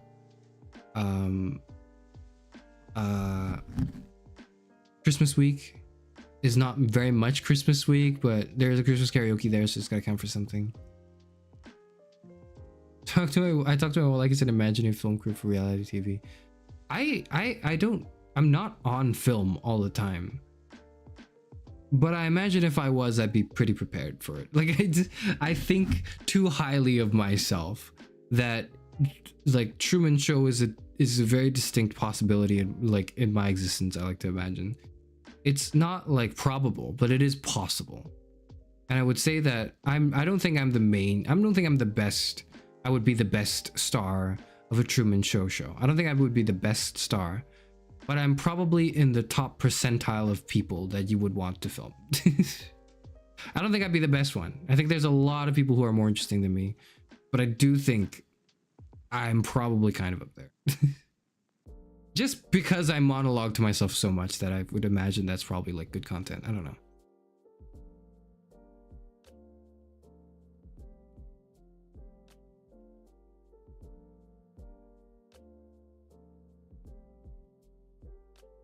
Being near chairman is like, FMA is a masterpiece. The sins, no, the representation of sins. So I don't bounce between ideas. When I speak out loud, it's a coherent sentence. And what I do is, instead of like, oh, I have 5 concepts I'm juggling at the same time, it's like I rehearse. I try to have one thought flow into the next seamlessly into like a whole like speech. That's what I try to do. I don't do it very well, but like when I say something, it's like usually like a long string of things.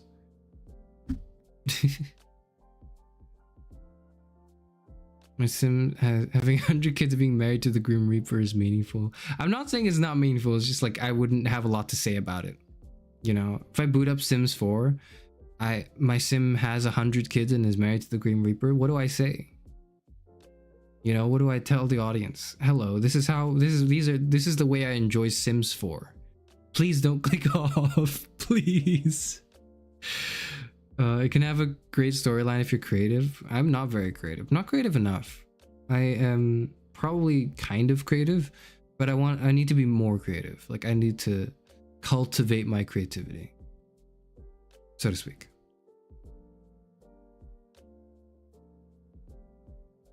Date with death be like, I talked about this in the card shop stream when someone, I think it was Hannah, brought up like date with death and being like super obsessed with the game out of nowhere. And then at that moment I was like, oh fuck it, I might as well say it, right? I might as well let you know. And in that breath, now that someone's brought it up, I might as well bring it up again. It's one of the games we're playing on February. Our team is obsessed with Date with Death. Our team loves the game. Our team keeps telling me to like. Our team's like, it's probably not your type of game, but like, you know, our team keeps sending it like, like sending memes and stuff. I'm like, all right, I get it. You know, like it's in the group chat. I'm like, all right, okay, I get it. All right, everyone's obsessed with Date with Death. All the girlies are playing it. I'm like, all right, well, how good can it really be, right? So that's gonna happen for February. That's one of the games. Let's go. Yeah, I figured there were gonna be some people that wanted to. I imagine there is some overlap. I'm like slowly profiling all of you, right? Like, I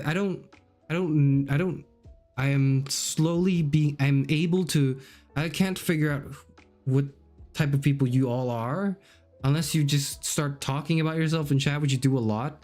Maybe a bit too much. Please hold back on the privacy, right? But I can slowly profile the group of people that exist here and what some of their interests are. And Date with Death seems like a game that overlaps a lot with people who would play and enjoy Class of 09. All right, that's all I'm saying.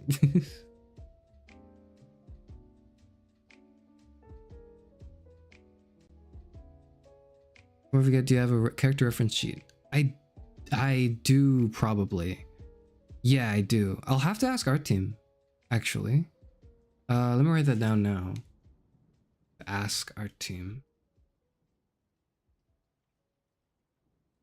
Ask our team about. Where would it be convenient if I put it on Twitter? Or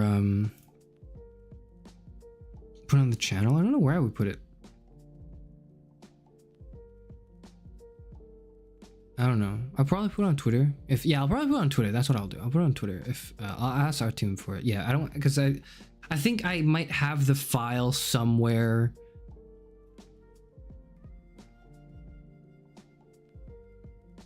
But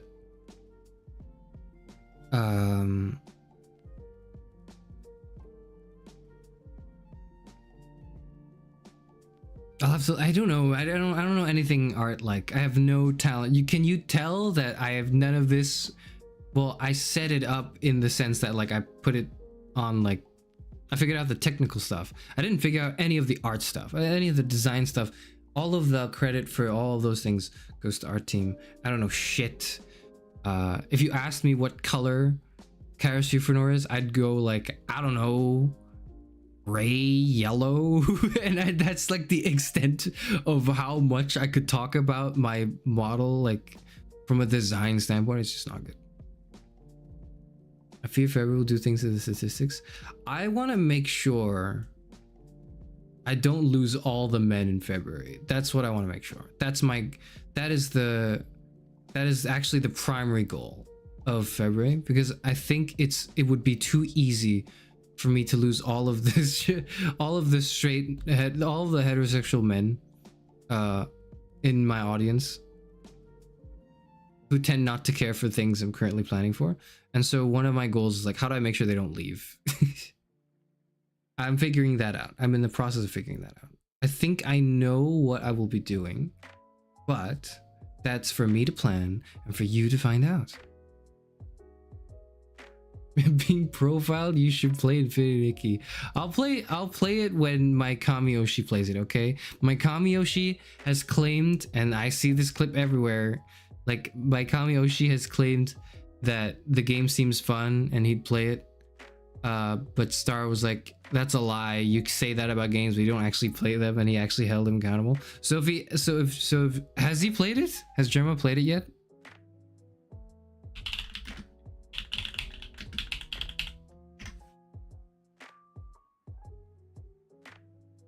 Not yet. I don't think so, at least. If Jerma's played Infinity Nikki, I'll play it. I'll play it if Jerma plays it. Sounds like you should organize library computer folders. I really should. I don't know where anything is. I want to play it so bad, but every time I try to boot it up, crashes. Oh, that might be a problem then, because I will not be able to handle games very well if they don't. Like I was trying to play. I can't even play Marvel Rivals properly. Like it runs on like 20, 30 FPS, and then it freezes. There's a freeze every few seconds when I'm in at any given point that's not the actual main gameplay, where all of my settings are set to the lowest graphic option. So I don't know if I'll be able to play Infinity Nikki even if I wanted to. I wouldn't be able to stream it, I mean.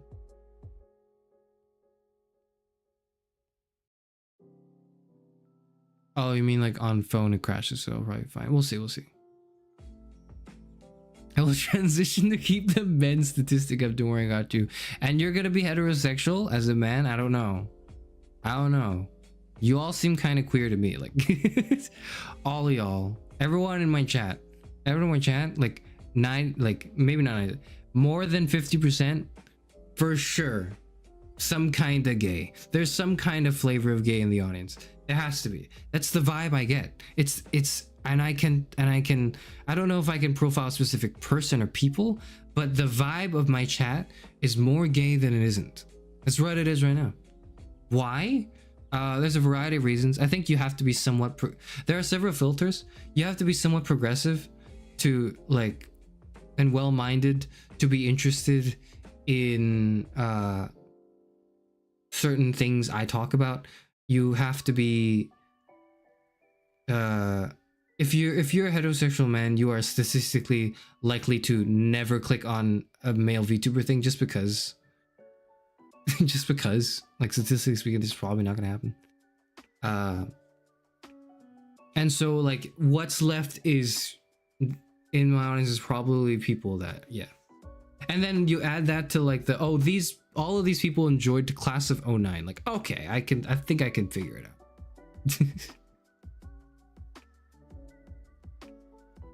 Just glaze on an NBA team even if they suck.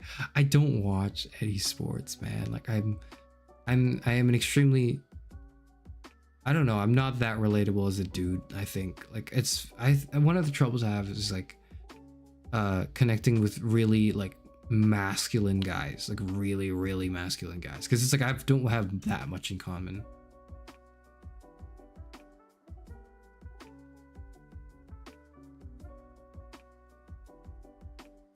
Gonna head out soon, try to play some games. Have fun with the games. I'm gonna end stream very soon as well, but thank you for being here. And we had our sexual recovering misandrous. Just need to reawaken my distaste that I'm good. God.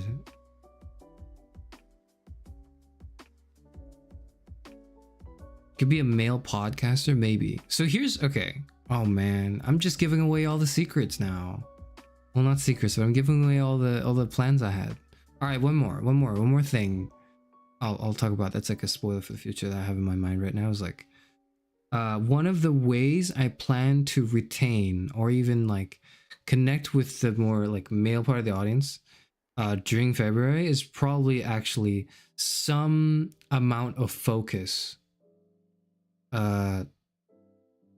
Some amount of focus on what people perceive as the male loneliness pandemic, maybe, or at least or epidemic. I don't know what people call it now. The problem, the crisis, like the fact that men feel lonely is probably like one of the things I want to talk about.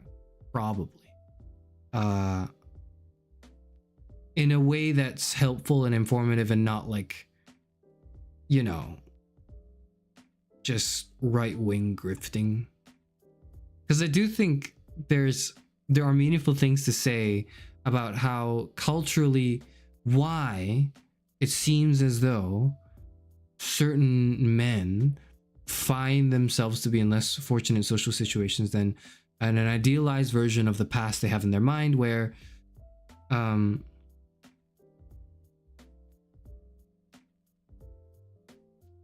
well, for lack of a better term, it's like, well, the women are less woke. So like that's something to think about, and I think that's something worth talking about in February, because I think especially with the companionship, because it's like there's a certain thing with like where it's like this idealized version of a girlfriend that like men kind of want, but they don't realize what that actually means. It's like you have to deal with a whole ass other human being who's just a different gender that you're attracted to, and it's like there are things that can go wrong. Things are not going to be perfect, and then like how do you reconcile this with like, oh, but you know, I'll never feel the touch of a woman. It's like, well, do you not have any women friends around you that you have platonic physical contact with?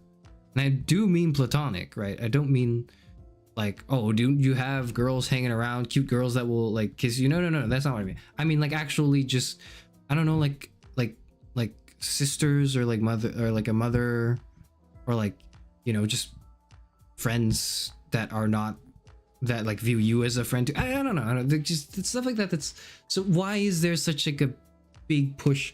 Basically, I'm trying to tackle this rise of this new wave of misogyny that has been designed to work under the false pretense of, oh, we will help you as a lonely man regain what is rightfully yours, when I think there is a problem and maybe men do feel lonely, but this is certainly not the way to go about it, right? Hip hop and bell hooks does stuff to a straight man. I am a straight man, and I am an enjoyer of both of those things, so I don't know what you mean. Yeah. Are you lonely, Karis? Good question. That's not, I can talk about it more I want to talk about it more in February, but one of the things I do want to talk about also is like what it means to be lonely. Truly, it's probably going to be in that same topic that I just mentioned, because there is a difference between like, okay, you're longing for like companionship in like another person in a sort of like traditional monogamy terms of having a life partner, prefer of your like sexual orientation, and also like loneliness in like, oh, you have no friends, you have no like mates surrounding you as a support network, you don't have any, you don't have reliable authority figures in your life to be able to trust and ask for advice from. Maybe it's like tensions with one's family that could cause a certain loneliness. Like there's a lot of those things that I think they're all entangled together. I don't think I think they are distinct issues. I don't know if they're separate issues. They are distinct in that they're worth talking about as just a slice of the problem pie, if that's one of the ways to put it. They're worth talking about individually, but you shouldn't cut it off of everything else and just isolate it. You should think about all these issues together and what that loneliness really means. So that's like a very roundabout way of me introducing what the word specifically means to me and what I think of. In terms of like me personally, not really. I think sometimes I am alone. Well, I think like, yeah, a little bit more than sometimes I'm alone, but I'm not lonely. I don't think I really am. Because I have such a good supportive network of people around me that I just think it's impossible for me to really. This February, Karis Juvenile takes on the male loneliness pandemic and fights the ideas of relationship gurus.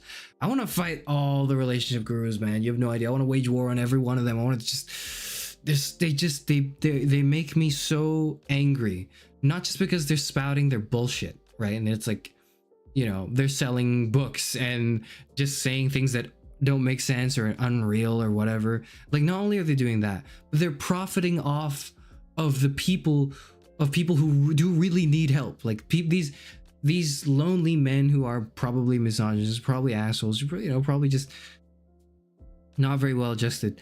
They need help, and like, you're, instead of helping them, you're doing the opposite. You are poisoning them, and you are profiting off of poisoning them, and that sickens me to no end. And I want to just destroy anyone who does that. Like, and I just don't know how I would go about it, because at the end of the day, I'm a fucking VTuber, and just the fact that I'm a VTuber means, like I don't know what the statistic is, but I'm willing to bet at least like 20 to 30 to maybe even 50% of straight men are not even gonna take a word out of my mouth seriously just because I choose to present myself as a VTuber now.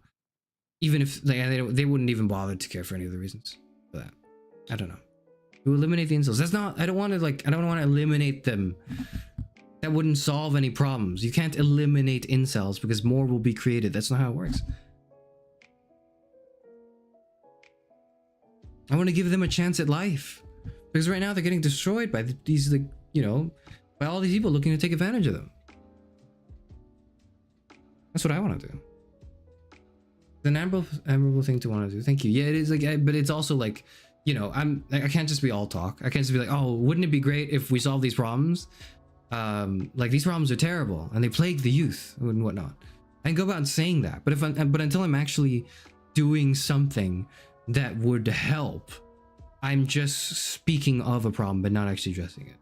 And my plan, or at least one of, no, not plan. Okay, that made me sound like a politician for a second. I heard the moment those words came out of my mouth, I was like, this is someone campaigning for my vote. No, hold on.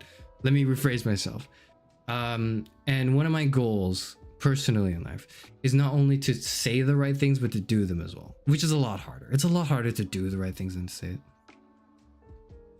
Tugs here buying your icon. Stop! You're part of the problem. This isn't real. This isn't real. But yeah, definitely things to think about in February. Perhaps even over Andrew Tate and Nick Fuentes coming to you. I think I would lose I think if it was like a debate, I would not do very well. I would look slow. I would look. I would concede too many points I probably shouldn't. I would be too charitable. I'd be way too much trying to find I would try too hard to find common ground, and that would make it so that they would probably look smarter, or like they would look like, oh, I got you with this argument. That's what people like to do. Like when they like to debate, is like, it doesn't actually matter if you're right or if you said something that makes sense or meaningful, as long as it just like sounds like a slam dunk, it works. And frankly, I'm not for that. I'm not very interested in that. I'm not very good at it either, so it helps. It helps that I'm not good at it, so I'm not even tempted by it. Yeah.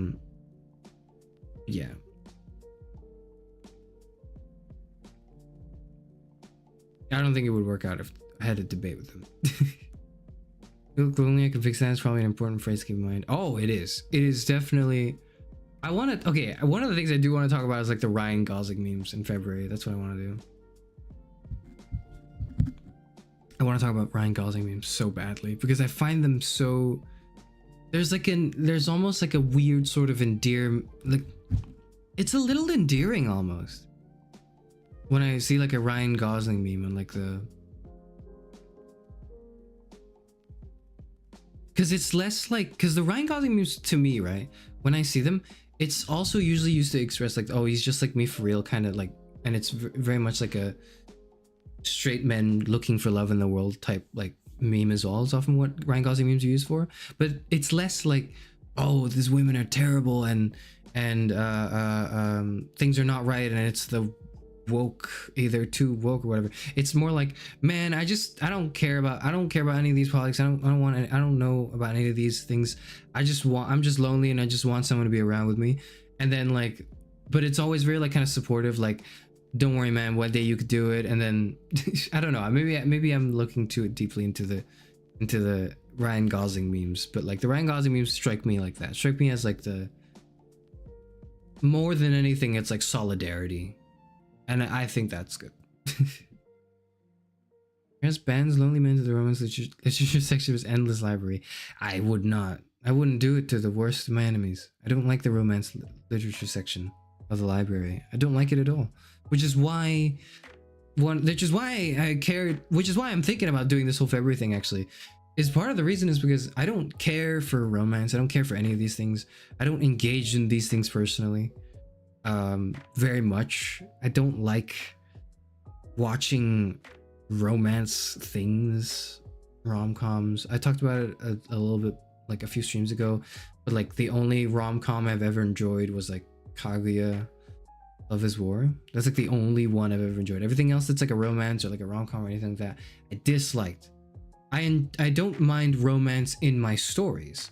I dislike when the story is a romance story. I never liked them. Just simply was not interested.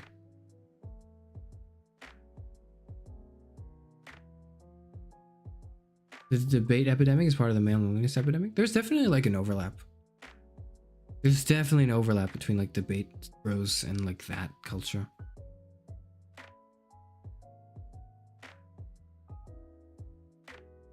Bitchless by choice confirmed. It shouldn't matter. The idea is it shouldn't matter. But unfortunately it does. That's something I want to talk about as well. That's one of the things is like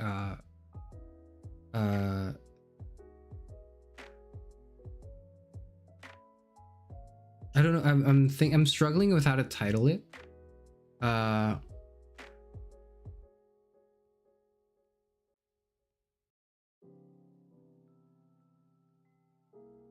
And I think it's one of the few things where I think is like it's intended for a specific target audience. Actually, one of the streams I want to do would be like kind of like a discussion stream for everybody, and I think the title is something like, "Why does it matter if I'm single?" I think that's the title, and it's like gonna be sort of an observation / discussion on the parasocialism of VTubing, I think, and that's the title, and like how it influences the way people act and feel about things like unicorn culture, etc., etc. Like, why does it matter what the relationship status of the streamer is? Because, you know, aren't we just actors in a way, like voice actors or whatever? This is not a thing that plagues actors. Like if you see like a famous actor on like the TV screen or like a movie,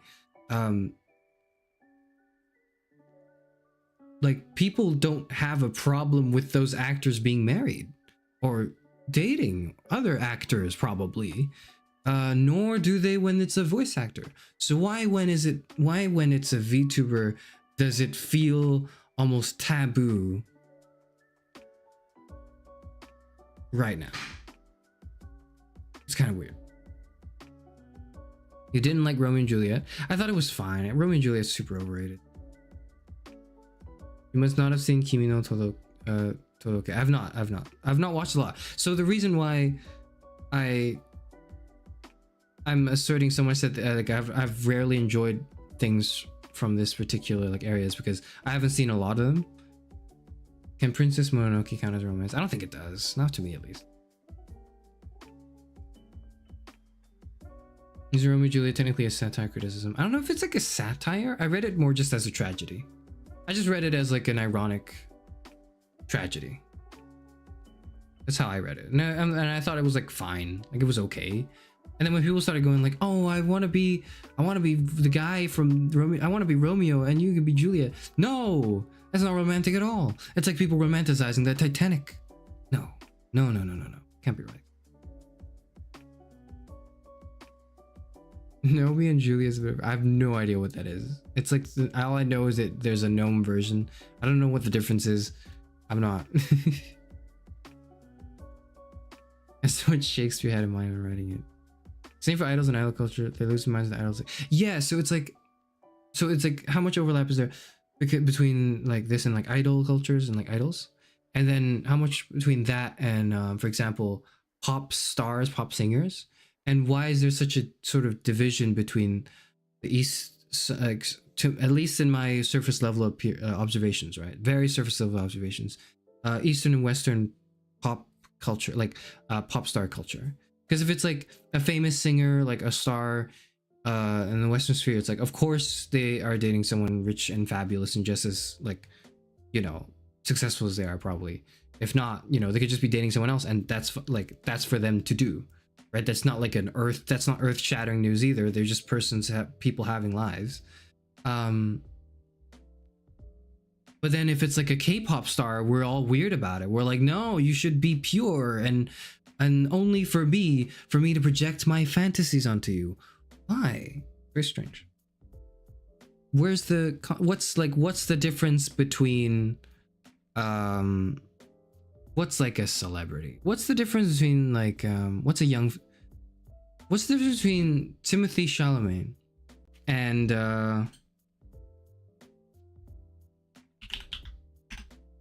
I don't know any like any of the boys in BTS. You know, like what's the difference between Timothy Chalamet and I don't know their names, I'm so sorry. And like Jungkook. Why is it like, you know, what's the difference? That's something I'm thinking about.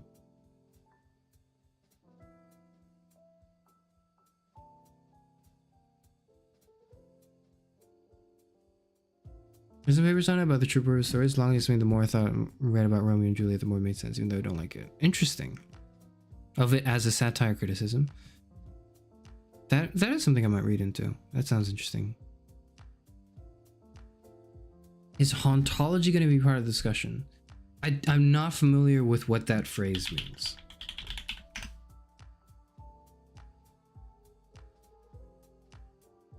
No. But it might. It's a neologism first introduced by Derrida in Spectres of Marx. I haven't read... It's a shame. I have not read anything from Jacques Derrida yet. I'm only vaguely aware of Derrida's ideas on democracy, I think, is probably it. But I haven't read much from Derrida.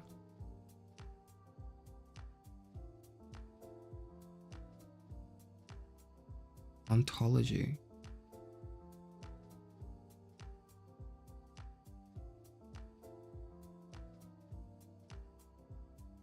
Temporal disjunction, retrofuturism, cultural memory, and persistence of the past.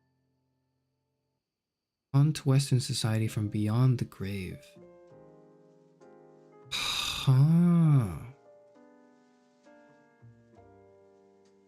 It describes a situation of temporal and ontological disjunction in which presence, especially socially and culturally, is replaced by a deferred non-origin. What? Oh, from the difference. Okay.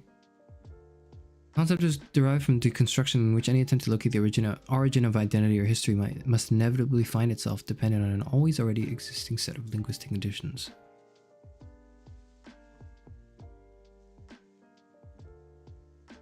It only appears 3 times in the book, and there's little consistency in how other writers define the term. Interesting. Very interesting. Thank you for bringing that to my attention. It could be a difference in mindset. You are here for my entertainment versus I'm happy to witness your art and talent. It could be, yeah, where like maybe like there's a sense of, maybe there's some more sense of ownership with the idol culture. And that spilled over to VTubing. So my idea of it is that it did spill over.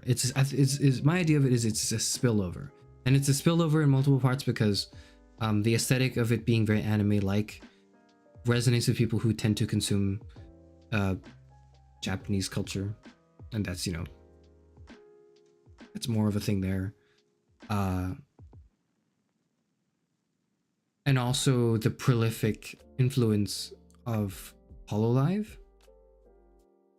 which could be another reason.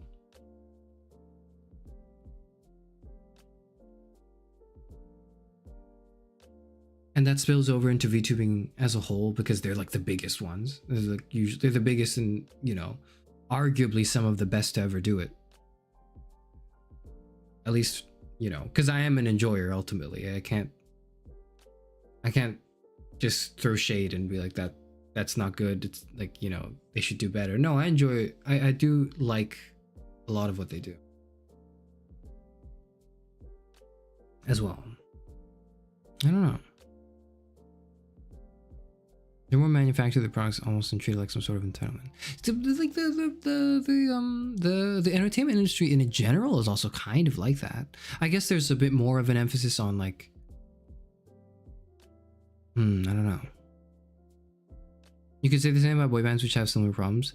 Yeah. So would I would be willing to bet at least one person in chat right now is familiar with the One Direction lore, and if you are, because I'm not at all, right? What was the general like fandom reaction to when the One Direction boys got into like relationships and stuff? Like, was it more just celebrities being celebrities, like whatever, who cares? Like, it's just gossip news? Or was it more like the idol news that we see today that's like, no, he couldn't, Zayn, or something? I don't know. I didn't really follow the One Direction very much. I don't really. Unfortunately. People got mad? Okay, I see. So it is quite similar.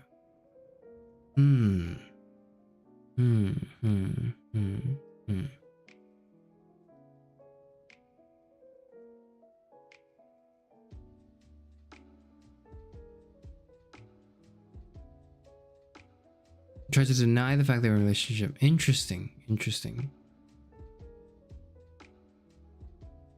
It wasn't this much noise when the member died. Yeah, like that.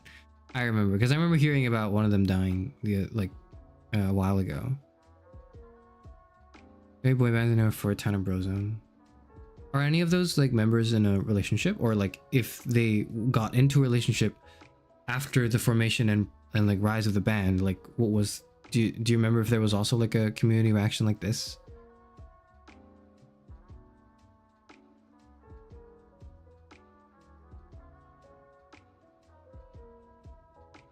Are boy bands dead now? Ah,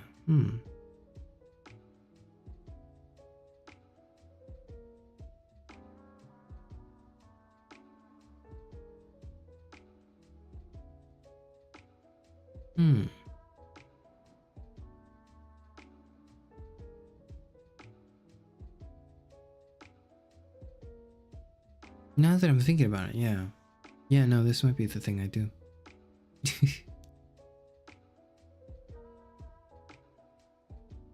Fictional bands from Disney DreamWorks movies. Okay, totally off the mark from me then. I don't know. I've never seen any of them. I don't know what it is. I don't think I really grew up with an appreciation of boy bands or like girl groups now, because those are like the two. It's funny how that works out, like the alliteration of that, like boy band and then girl group. I like the alliteration of it. It's cool. Boy bands exist in moron mega churches. God.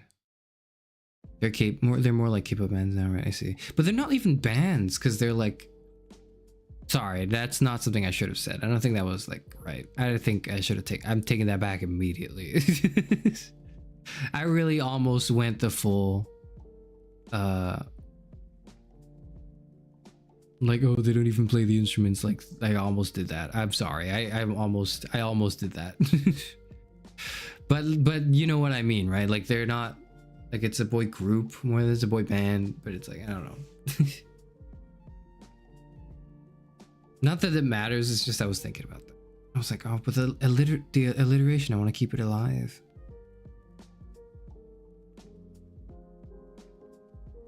Mormon megachurches, not moron megachurches.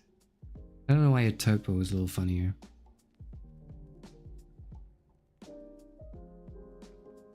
You know of the member that died? You could have gone to the... Really? You could have gone to the hotel where one of the members died. Oh, that's interesting.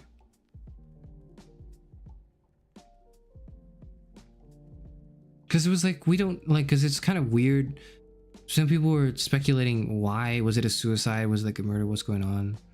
I'm not too kept up to date with it. I just know it was the thing people talked about, and then people were like talking about the structure of the hotel and like, oh no, it was like the 5th floor, and it's like you couldn't have flown off like that. And I had no idea. I don't know anything about it. The more I read into it, the more I realized, oh, I've not kept up with celebrity news in a very long time, and I don't think I should start now. And then I like turned my phone off and stared at a wall. It's probably what I did. I don't know. Maybe I just went to sleep. Something to the sort. Speaking of going to sleep, Christ, I really should. Was Big Time Rush ever as big as One Direction? No, but I did. You know what? Maybe I did enjoy Big Time Rush. Now that I'm thinking about it, but I don't think I ever cared about them as a group so much as I did as like the. No, I did, but it was only because I watched like the reality TV show.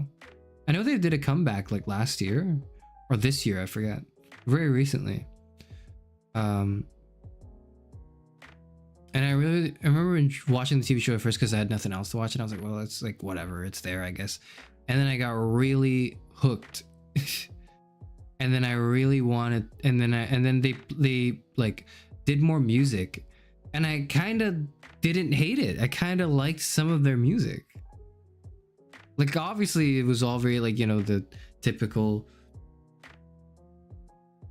it's the typical boy band music you make. Like it wasn't very much, it wasn't very good, it wasn't very like unique, but for some reason, because of the TV show, I got more into it.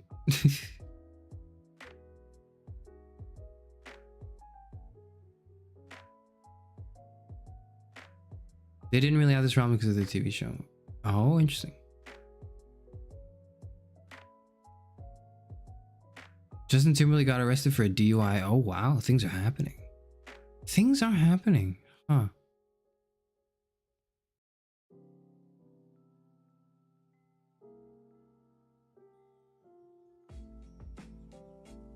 Very fun news since we've had some not exactly fair play deaths before. I see. That's interesting. It does complicate things a lot.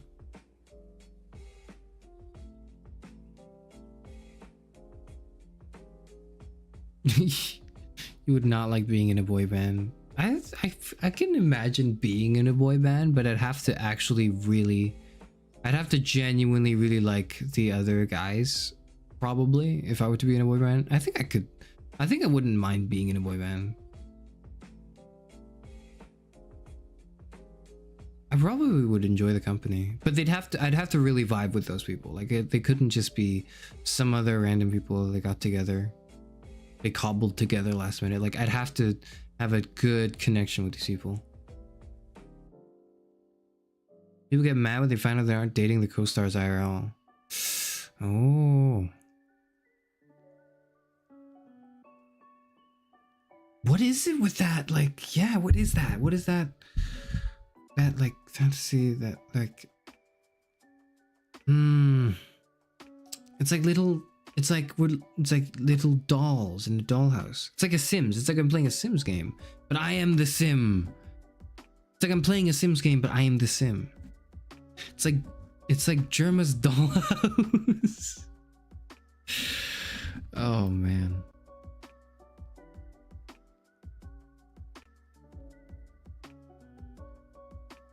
Boy band character for imagining it was a glam rock Freddy.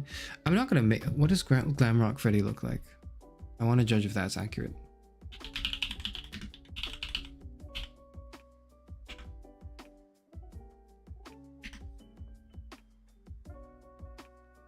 Glam rock Freddy. Oh, that's the. God damn.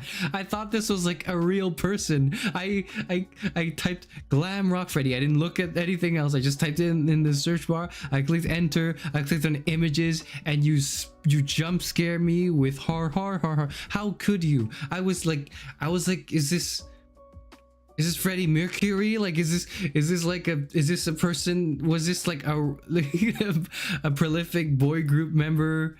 Like I was expecting like a young, like shonen type. Like I was expecting to see like you know. God damn it.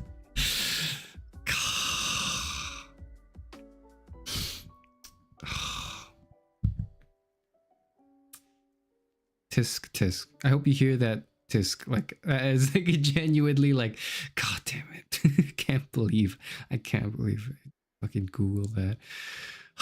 And I like clicked on images and I was like, what does this guy look like? Is he like, does he look like Karas Yufanor? Like I have to see, you know, what's his hair look like? You know, how does he dress like?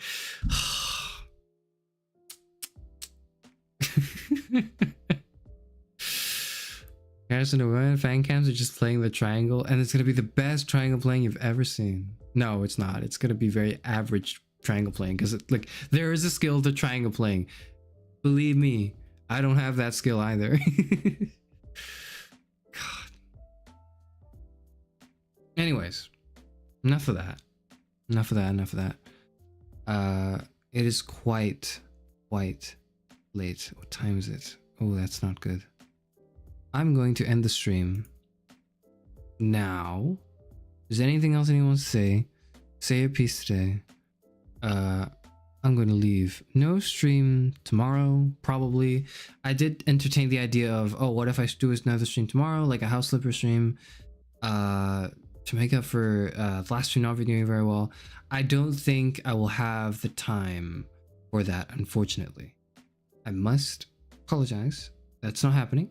But I am going to see everyone on Saturday instead, and it will be for the karaoke stream. Or I'm not going to see everyone. You know what? I probably am, because I think people really want to see me sing. Like, it's just, I think it'll be fun. So the thing is, I enjoy singing. I think singing is fun. I enjoy it. I wish, but every time like I'm doing it, there's always like the, oh, if only I could be better, you know, like, because it's really an enjoyable, fun thing. I enjoy going to karaoke rooms. Like it is one of my favorite activities is going to karaoke room, but I just always wish I could do, I'm always like, yeah, but maybe I could do better, you know, maybe I could hit that note, and then I can't hit the note. I'm like, fuck, all right, well, I gotta wait, like I gotta save up money for next time. Goodness. You look closer to Glamorous, Chica, and Roxy than Freddy. I'm not even gonna look that up anymore. Screw you guys, I'm not even looking that up anymore.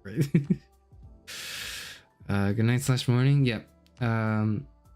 Rest well, everyone. Have a good rest of day or new day tomorrow. Will not be here tomorrow, but I'll be here the day after in, dare I say, 36 hours. I will be on stream belting out some Christmas songs that'll happen. It'll be fun, unarchived, so I don't know. Yeah. In 36 hours, that's what's happening. It'll be enjoyable and something's a good stream. Oh yeah, like I'm sure it'll be enjoyable. It'll be fun for you because you get to see me like embarrass myself, and it'll be kind of fun for me too because I enjoy singing. But you know, but I'm always like, oh, in my head, maybe you could, you know, do this. No, we'll see. We'll have them 36 hours from now. And it'll be fun. Yes, that's it. I need to stop like talking about it because the more I talk about it, the more nervous I get. I should just not talk about it. The concert glam rock. I've never looked at it. I can't now. Every time I look something up, I'm like, what if it's instead of a man, instead of a young man who, like, you know, the classic teenage girl heartthrob look, I get jump scared by Five Nights at Freddy's Fazbear. Like, what if I get, I don't know anymore. I can't trust it. All right, I'm going away. Goodbye.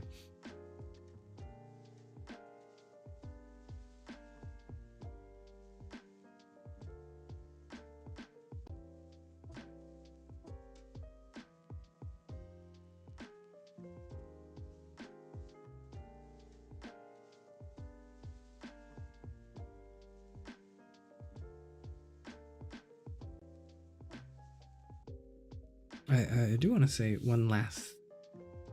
I was supposed to read. Well, I mean, like I was supposed to read one story. I ended up reading two. I also said that maybe I could read three. Didn't really have time for that. Guess we were just talking for the rest of the way. We could read more. There's tons of more Christmas stories like that exist out there. Read them next year. I'll probably be here next year. If not, then assume I either lost my way, or I died in a horrific like accident. And if that's the case, our team will inform you of my demise. So, in which case, I'll see everyone next year for more Christmas stories. That's what I will do. Yes.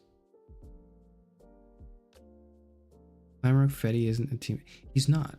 Glamrock Freddy is not a teenage Tumblr heartthrob. I think. I don't know actually yet. With the way things are going in the world, that might not be too outlandish of a claim to make.